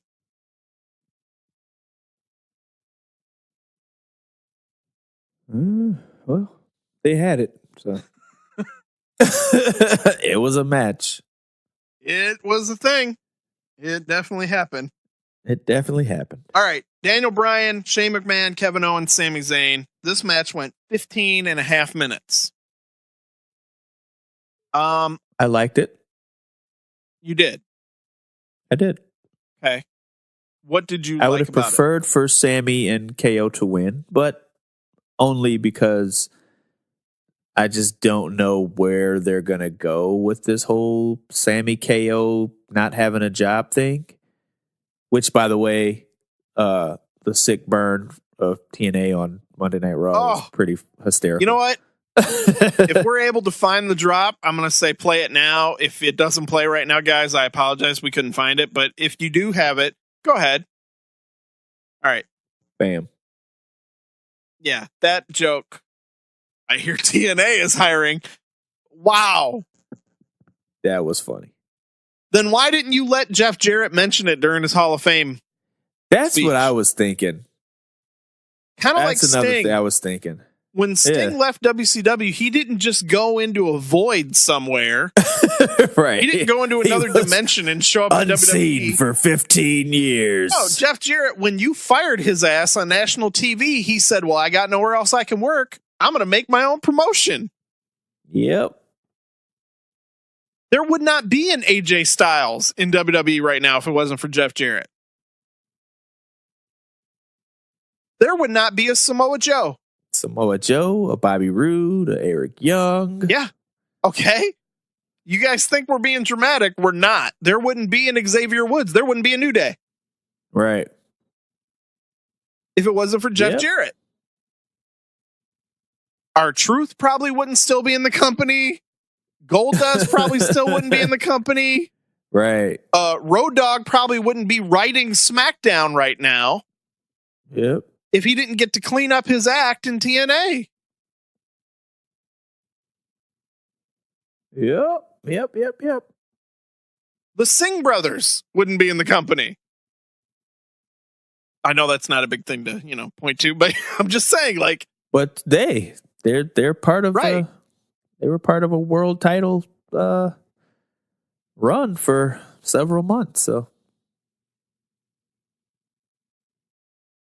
yeah, for sure.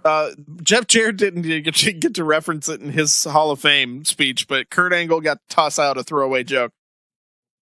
And by the way, there is no TNA. Right. Which I think is probably one of the reasons why they were okay with saying TNA, because it technically doesn't exist anymore. True. But anyways. It's Impact Wrestling now. Daniel Bryan's match. You said you liked it. I did. I liked the spots. I liked Shane getting in his bit of offense that he did. Even though I was like, every time I just cringed, because I'm like, if this diverticulitis and staph infection shit is true, then first of all, Shane McMahon is one tough son of a bitch.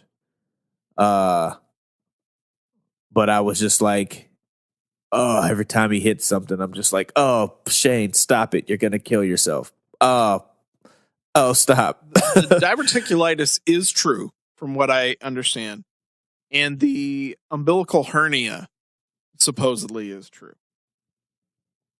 Yeah, for him to hit that coast to coast with a hernia, like, bruh. I tweeted out when he did it. I said, I believe Shane McMahon just shit his pants.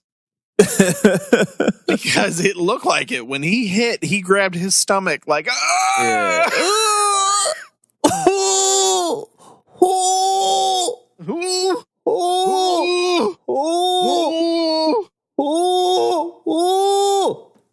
All right. So this is nitpicky of me, and I'm openly. Oh, you're gonna nitpick something? What? Openly admit it. You have an opinion about something? I liked this match for the simple fact that it meant that Daniel Bryan is back in the ring. Okay. I was not a huge fan of the match in general. And it had more to do with the fact that crowd was rabid to see Daniel Bryan. Okay? Oh, yeah.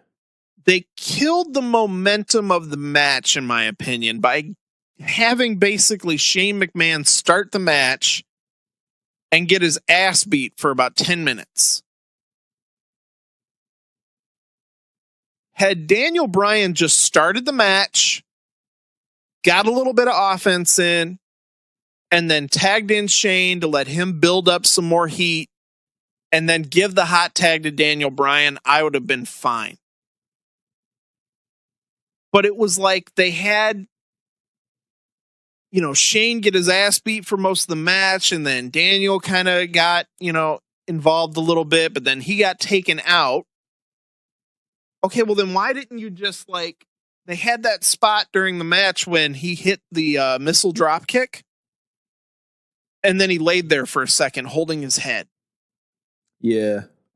The whole Daniel Bryan getting taken out in the beginning of the match thing, in my opinion, would have made far more sense to happen at that moment. Yeah. If he would have laid there holding his head,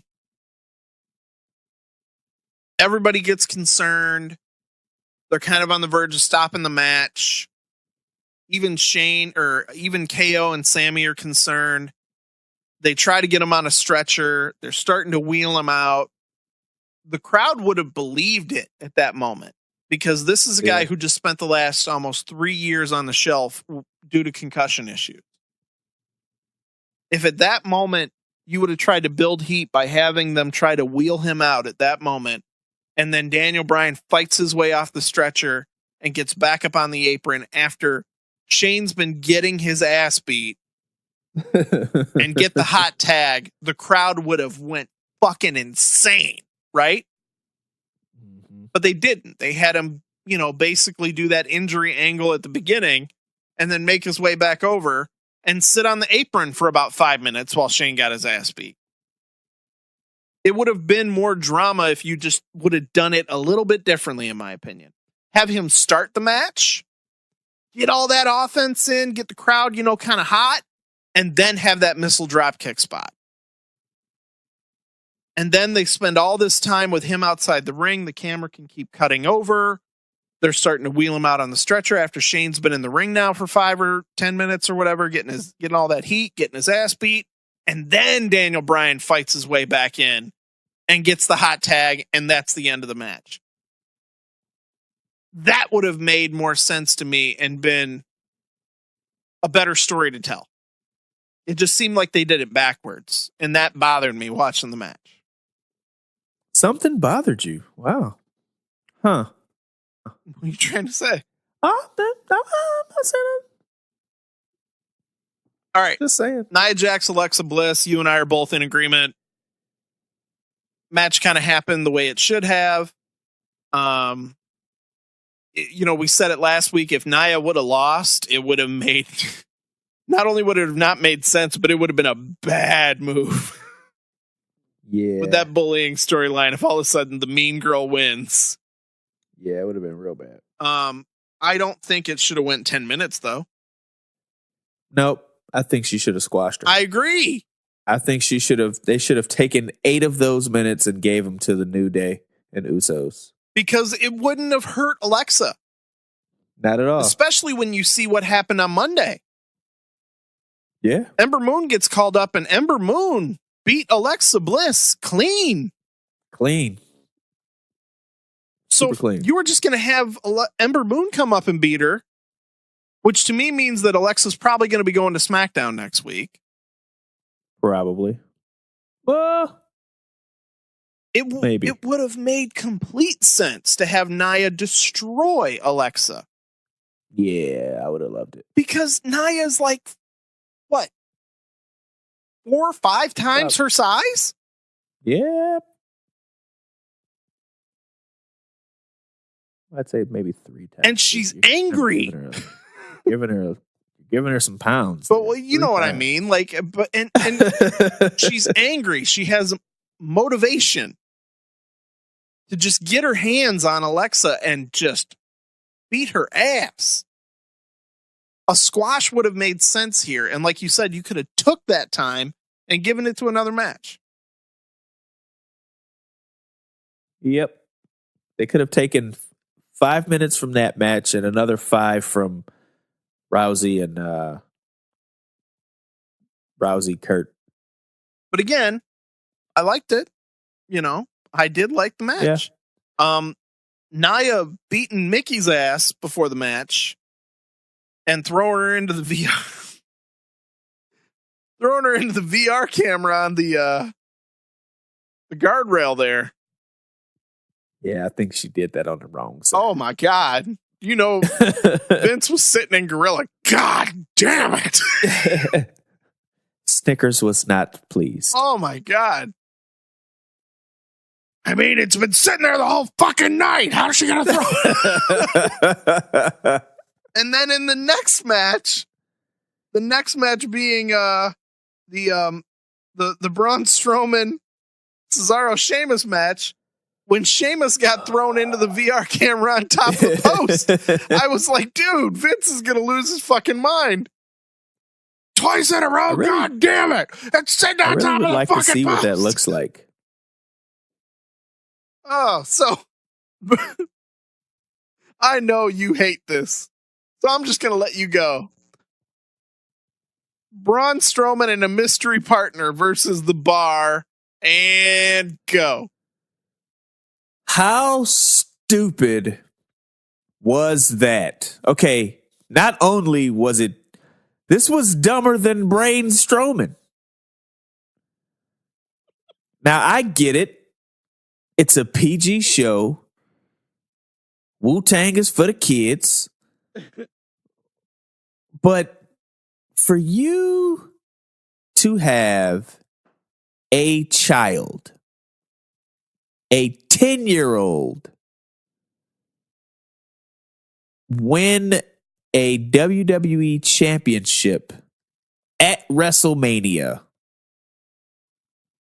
First of all, so wait, Cliff, before you get into this, so wait, Cliff, before you get into this, we do have non-wrestling fans that listen to the show. Explain what you're talking about. Okay. So this entire time, for the last couple of weeks, they were trying to give Braun Strowman something to do. Now, Braun Strowman is a big 6'10", 380 pound, probably more than that, strong man, beast of a man, the monster among men. He's been destroying everybody. He gets a win in a battle royal for the tag team championships at WrestleMania, and he needs to choose a partner. Now, we've been speculating for the last 3 or 4 weeks who his partner might be. We said it could be Dean Ambrose, it could be Samoa Joe, it could be anybody, coming back. It could have been Big Cass, it could have been anybody. So, it gets to WrestleMania. They still haven't showed or told us who Braun's partner is. They tried to swerve us last week with this whole Braun Strowman, who was supposed to be his twin brother, who was just him in a shirt and glasses. And so we've been speculating, who's it going to be? Who's it going to be? And Braun Strowman, in all his infinite wisdom, says, you know what? I don't need a wrestler. I don't even need a man to beat you two. I'm going to pick somebody out of the crowd. And he picks a 10-year-old boy by the name of Nicholas. Meet my tag team partner. What's your name, young man? Nicholas. Give it up for Nicholas! Nicholas comes to the ring. Braun proceeds to beat the entire loving shit out of the World Tag Team Champions. Nicholas gets the hot tag. He gets scared, tags Braun back in. Braun comes in, pins the champs 1, 2, 3. You now have new champions, Braun Strowman and Nicholas.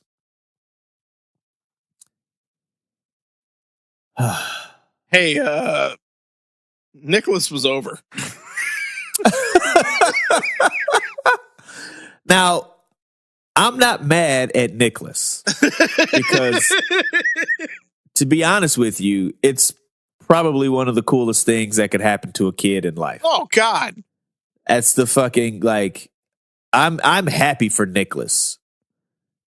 Come to find out later that Nicholas is actually the son of referee John Cone. John Cone. There you go. So Nicholas Cone is the Raw Tag Team Champion. But for all intents and purposes, for them to have all this buildup, you already had the buildup of Undertaker just showing up at the last minute. Now you have the buildup for Braun Strowman to have a kid be his partner, and for them to actually win.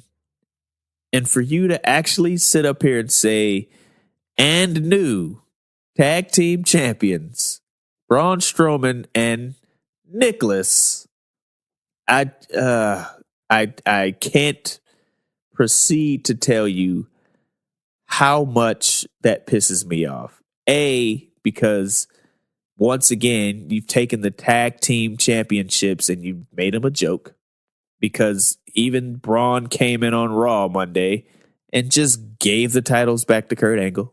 If we have that drop, go ahead and play it now. But we're relinquishing the Raw tag titles.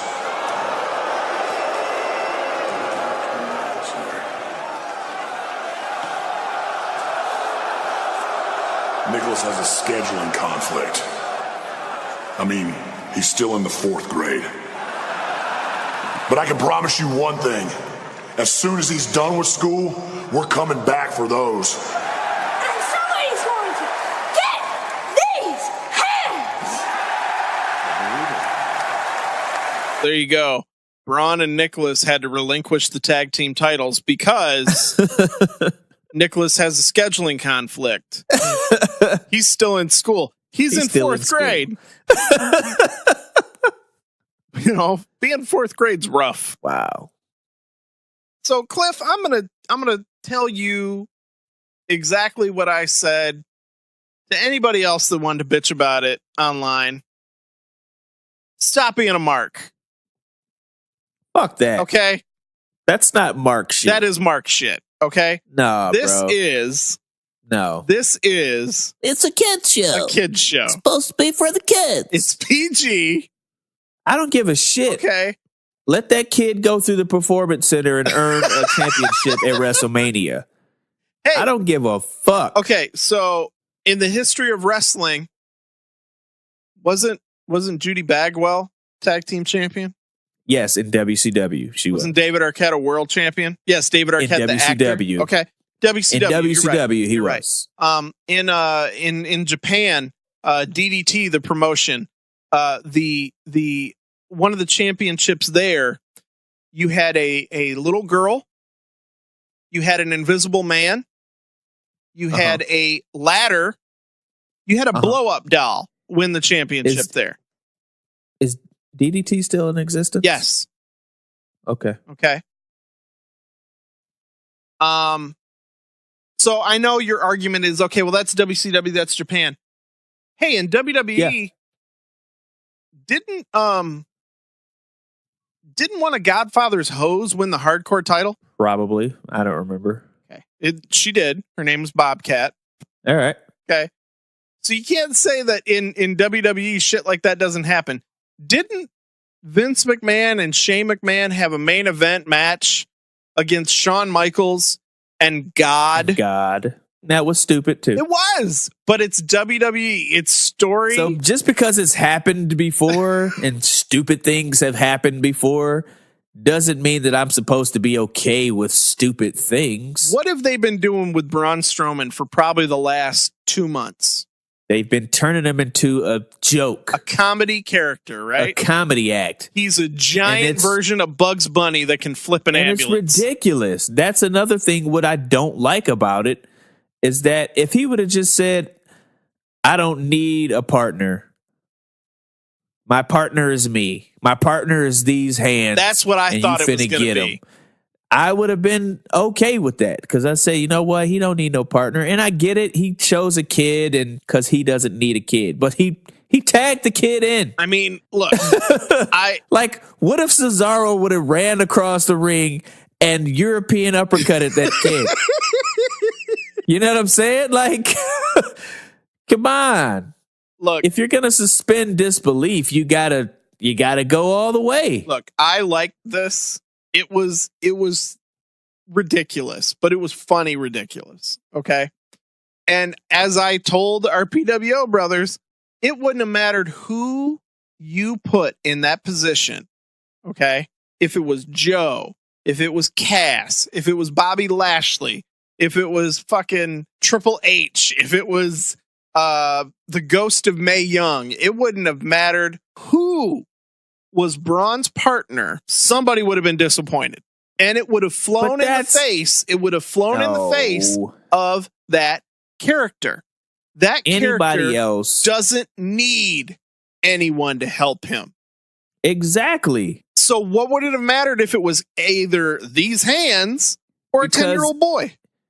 Because you have a 10-year-old boy who is not going to be on TV. He's not going to surprisingly show up on Raw and want to defend his titles. That wasn't the plan to begin with. The plan all along was just to get the belts off of the bar and tell a story and give Braun Strowman something to do. I get it. So that doesn't mean that it wasn't stupid, I guarantee Rob. you, just because they planned it doesn't mean it wasn't a dumb plan. Was to have Braun Strowman show up on Monday and give the belts back. But that's stupid. It's not stupid. It's telling a story. That's stupid. It's a stupid story. I'm going to prove to you. It's just like Dolph Ziggler giving the U.S. title back. Now it's stupid. That was dumb. Because I'm gonna bust my ass to win this title so I can give it back to you. You can tell right away with that story because of how it's been handled since. They didn't have an idea of what to do with him. Exactly. But with Braun, they've probably been planning this for weeks. So what? I don't care how long they've been planning. They could have planned it from last year's WrestleMania. Hey, Braun, check this out. And here's the other thing. Next year, you're going to win the titles with a kid. All the complaining you're doing was for a 4-minute match. That was stupid. It was just stupid. You devalued your World Tag Team Champions. You devalued the World Tag Team Championships. Nope. How? On Monday, they're having a tournament to determine a new champion. Did anybody in the crowd boo? What does that matter? That would have been devaluing the championship. No. The crowd wouldn't have given a shit. No. But the crowd was perfectly fine for the matches that were happening on Monday. It was stupid. Let go of the hate, my son. It's not hate. It's stupid. Okay, now. Let's call it as I see it. Call it as you see it. We're both in agreement about this next match. The final match of the night. Stupid. Now, yes, we are talking about the main event. We are talking Brock Lesnar versus Roman Reigns. Yes. The match that everybody knew what the outcome was going to be. And so they decided at the last minute, we're going to swerve them, pal. We're going to swerve them. Holy fuck. What was the point? What was the point? Okay, folks. For those that did not see Mania and those that are listening that are not wrestling fans, let us paint the picture, shall we? It's been kind of a well-known insider secret, if you want to call it that, for most in the wrestling business, that Roman Reigns is the quote-unquote chosen one in the eyes of Vince McMahon, which is why the crowd shits on him like they do. We don't want Roman. We want Daniel Bryan. We want Seth Rollins. We want anybody but you, Roman. Okay? That is unfair. Roman Reigns is a star. Roman Reigns should be the focus of the main event picture. His matches are always at least decent to good, if not better than that. I can't think of a time where I saw a bad Roman match, and I'm being honest. True. He's got the look. He can carry himself in the ring. His promos could use some work, but he doesn't need it. All this time they've been building over the last 4 years, the famous quote-unquote 4-year plan that Vince has had behind the scenes to get Roman to be crowned the new face of the company. The fans have been shitting on it the entire way. Brock has beat everyone while holding the Universal title. Over the last year, he has beaten Samoa Joe, Braun Strowman, Seth Rollins, Dean Ambrose. I know Goldberg. Okay. The list goes on. And when he beats them with his finisher, the F5, and all it takes is one. Nobody kicks out of the F5. So everybody was like, oh, so this just means that Roman's going to be the first. Never mind the fact that everybody in the crowd was booing both of them because you've been playing up the shoot storyline where you are literally trying to get the crowd to hate Brock because he is a part-timer, shows up when he wants, gets paid millions of dollars, only has to work a handful of times a year, is kind of reckless in the ring, doesn't care about the fans, doesn't socialize with the boys, has his own locker room. The moment his segment's done for the night, he leaves, which are all rules that other guys, they have to do the opposite of that. They have to follow you can't leave until the last match is done, whether you're done or not. You need to change with everybody else. You're not special. You have to work 300 days a year. Brock, you can work 20. Right. And we'll pay you $12 million a year while, I believe Roman gets paid 3.5. Wow. Okay. And that's his downside. That's not counting merchandise and stuff like that, but still. Brock's downside is 12. So 4 times almost what you're making, Roman. All right? That's the truth. And you've been playing it up on TV this whole time. Couple that with the fact that everybody's been under the impression that Brock Lesnar's leaving for UFC. Dana White himself has come out and said, yes, Brock is coming to the UFC.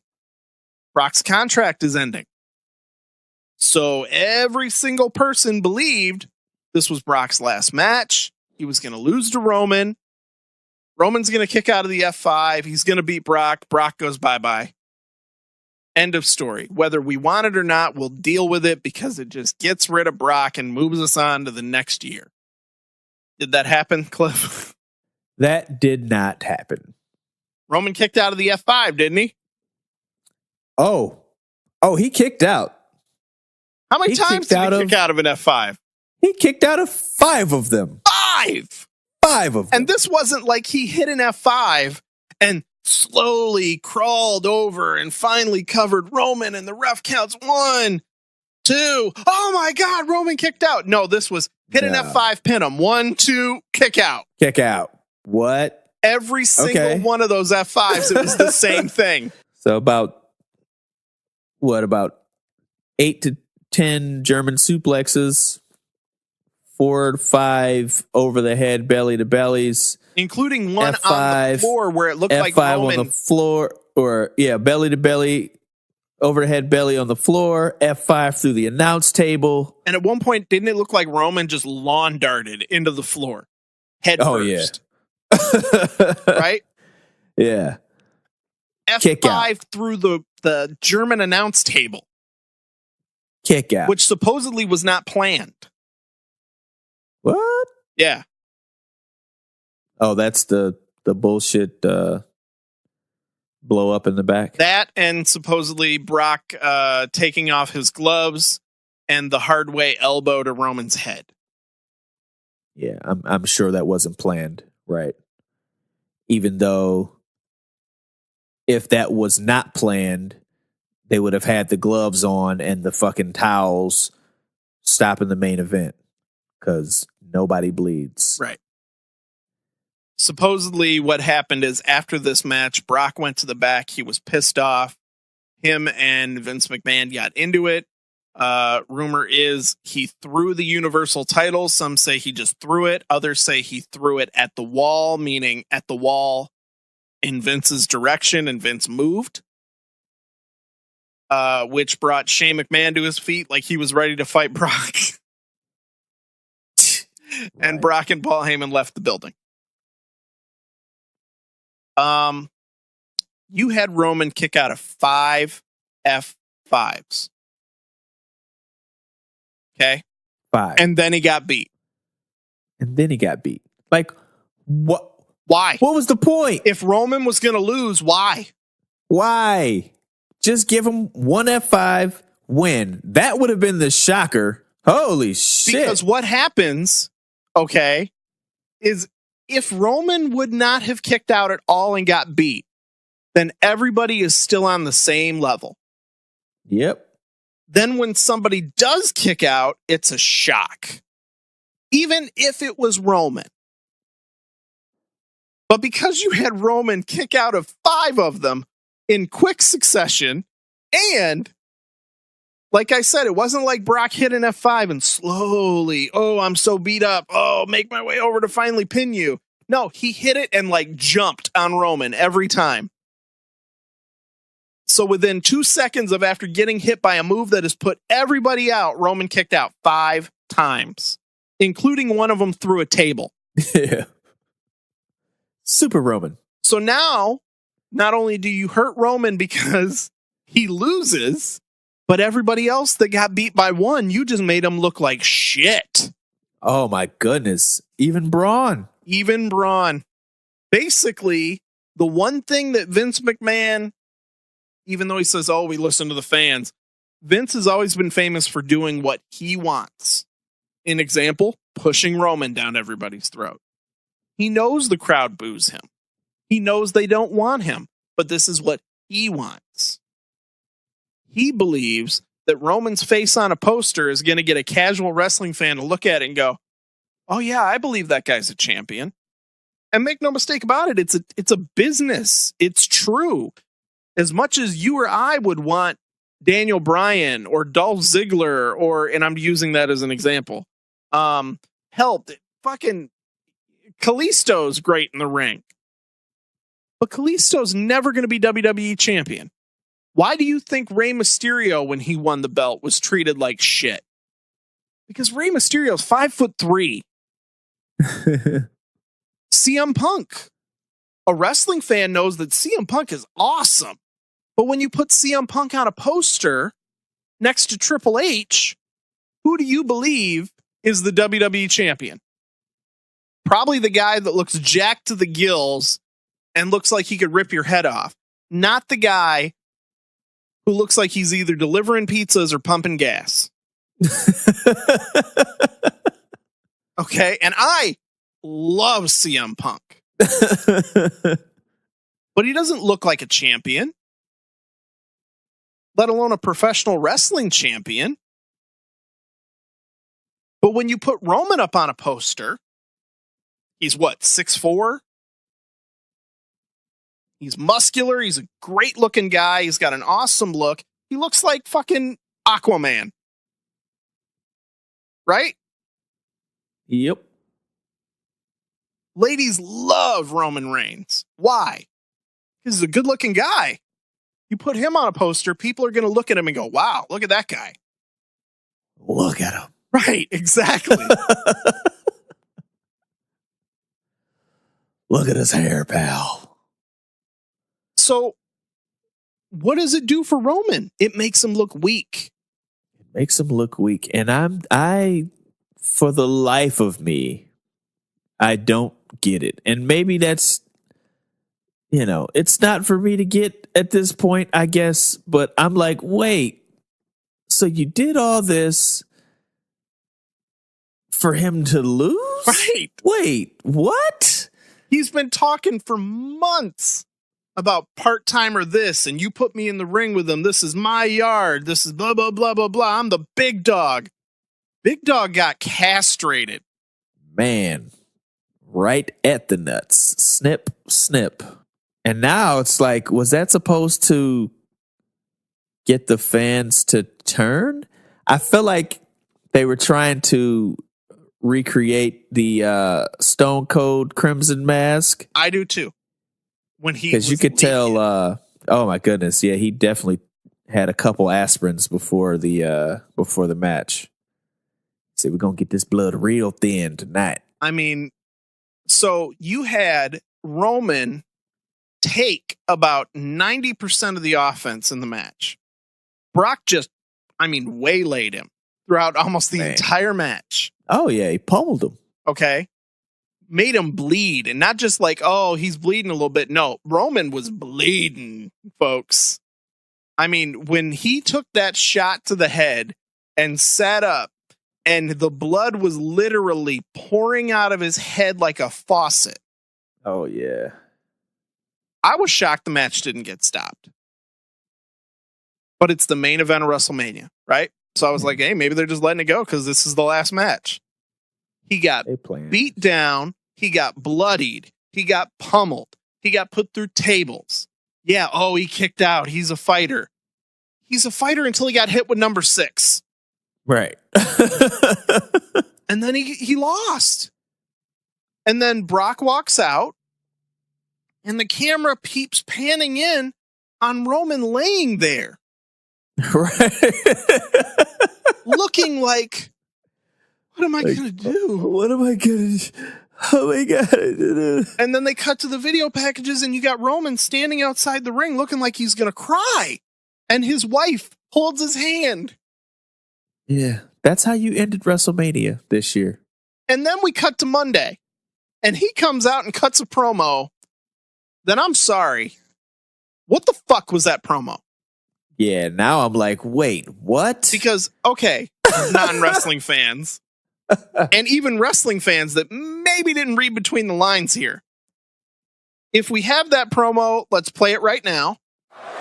When I got to the Superdome, everything felt off. The way people looked at me, the whispers behind my back. But the thing that eats me up the most is the fact that Vince McMahon himself couldn't even look me in the eye and smarten me up.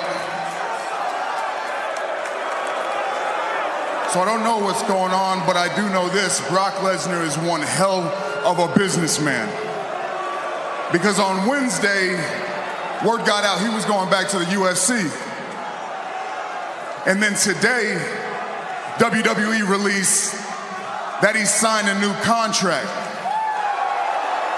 And apparently I have another match with him in a steel cage that I had no clue about until I found out on the internet.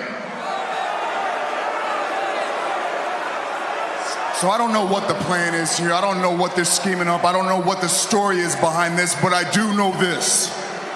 If they continue to put me in matches with Brock Lesnar, the story will end with me becoming the Universal Champion. Okay. He cut a promo where he basically was alluding to the fact of nobody would tell me what's going on. Nobody would let me in on what was happening. So Brock's re-signed. He's still champion. Vince wouldn't even look me in the eye. So wait a minute, Roman, are you coming out on national TV and saying, nobody let me know what the script was? Right. I got my ass beat by Brock because nobody told me what the script was. So either A, you went into business for yourself on Monday, which we all know did not happen. Right. B, the storyline is now Roman got his ass beat because he didn't know the story. So not only did you get your ass beat, but now you're dumb. Or you want everybody to believe that Brock is truly Vince's guy when everybody knows that's not true. So now even the most blind person, somebody who doesn't follow wrestling, goes, wait a minute. So are they trying to get you to believe that like everything else is fake, but this one was real? Or are they trying to get you to think that feel bad for Roman because Brock's really Vince's guy and not Roman, but we all know that Roman is. Yeah. And I think that's more where they're trying to go with it. They're trying to pull up the fact, and I think that's what it is. They're like, hey, guys, remember, you guys thought that Roman was the guy, and it's not even Roman. You should cheer him. It's like... And even if it wasn't all that, okay, even if it wasn't all that, and they were trying to get you to feel sympathetic for Roman Reigns, then for the last 3 months, he shouldn't have been running his mouth about big dog this, part-timer that, put me in a ring, I'm going to beat him. He should have just been, I'm trying to become champion. The guy who everybody thinks is unbeatable, I'm going to do my best. Then when he kicks out of an F5, it means something. Right. When he kicks out of 5 of them, it means even more. Then when he finally loses to number 6, you're like, God, he just couldn't hold out. Yeah. So when the rematch happens, you're like, he's getting another shot. Maybe this time because he knows what's coming, he knows how to fight him. Nope. He talked shit. He got beat. He looked like a punk. He looked like a bitch. Yep. And then you have Joe come out and cut that promo that you guys just heard. To which he basically said, Roman, you're a bitch.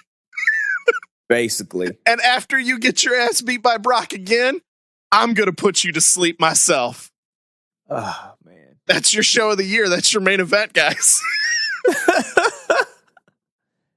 And that's how WrestleMania ended. Like when Roman got pinned, you know, like I joke, like when Cliff and I, when we watch pay-per-views, we're very animated. We scream, we whatever.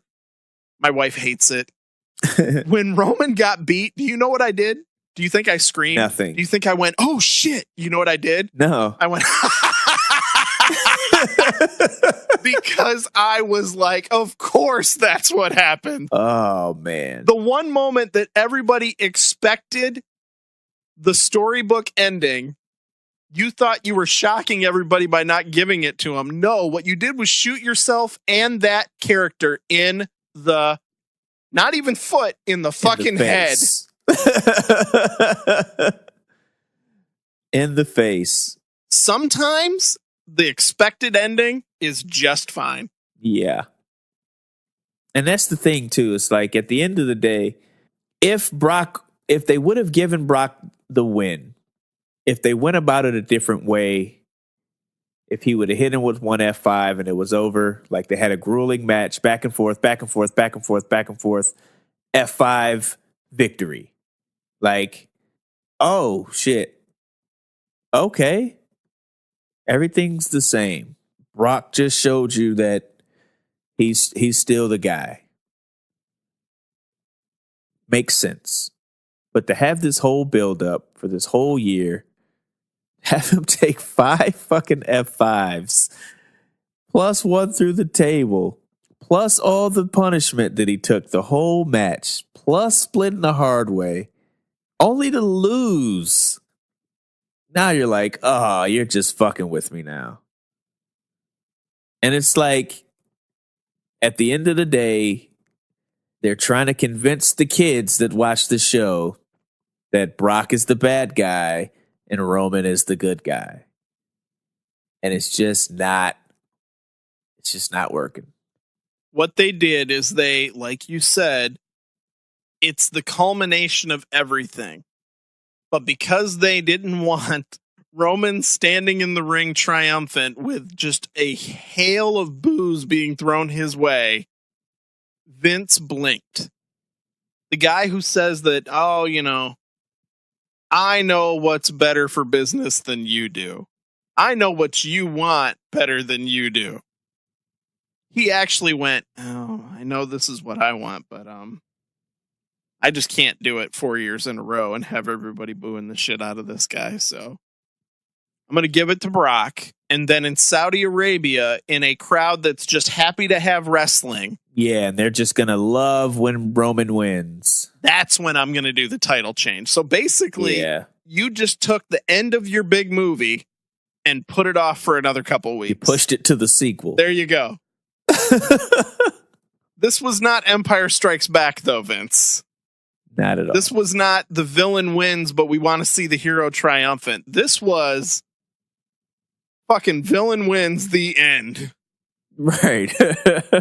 Spoiler alert, this was The Mist. You ever seen The Mist? Oh, my goodness.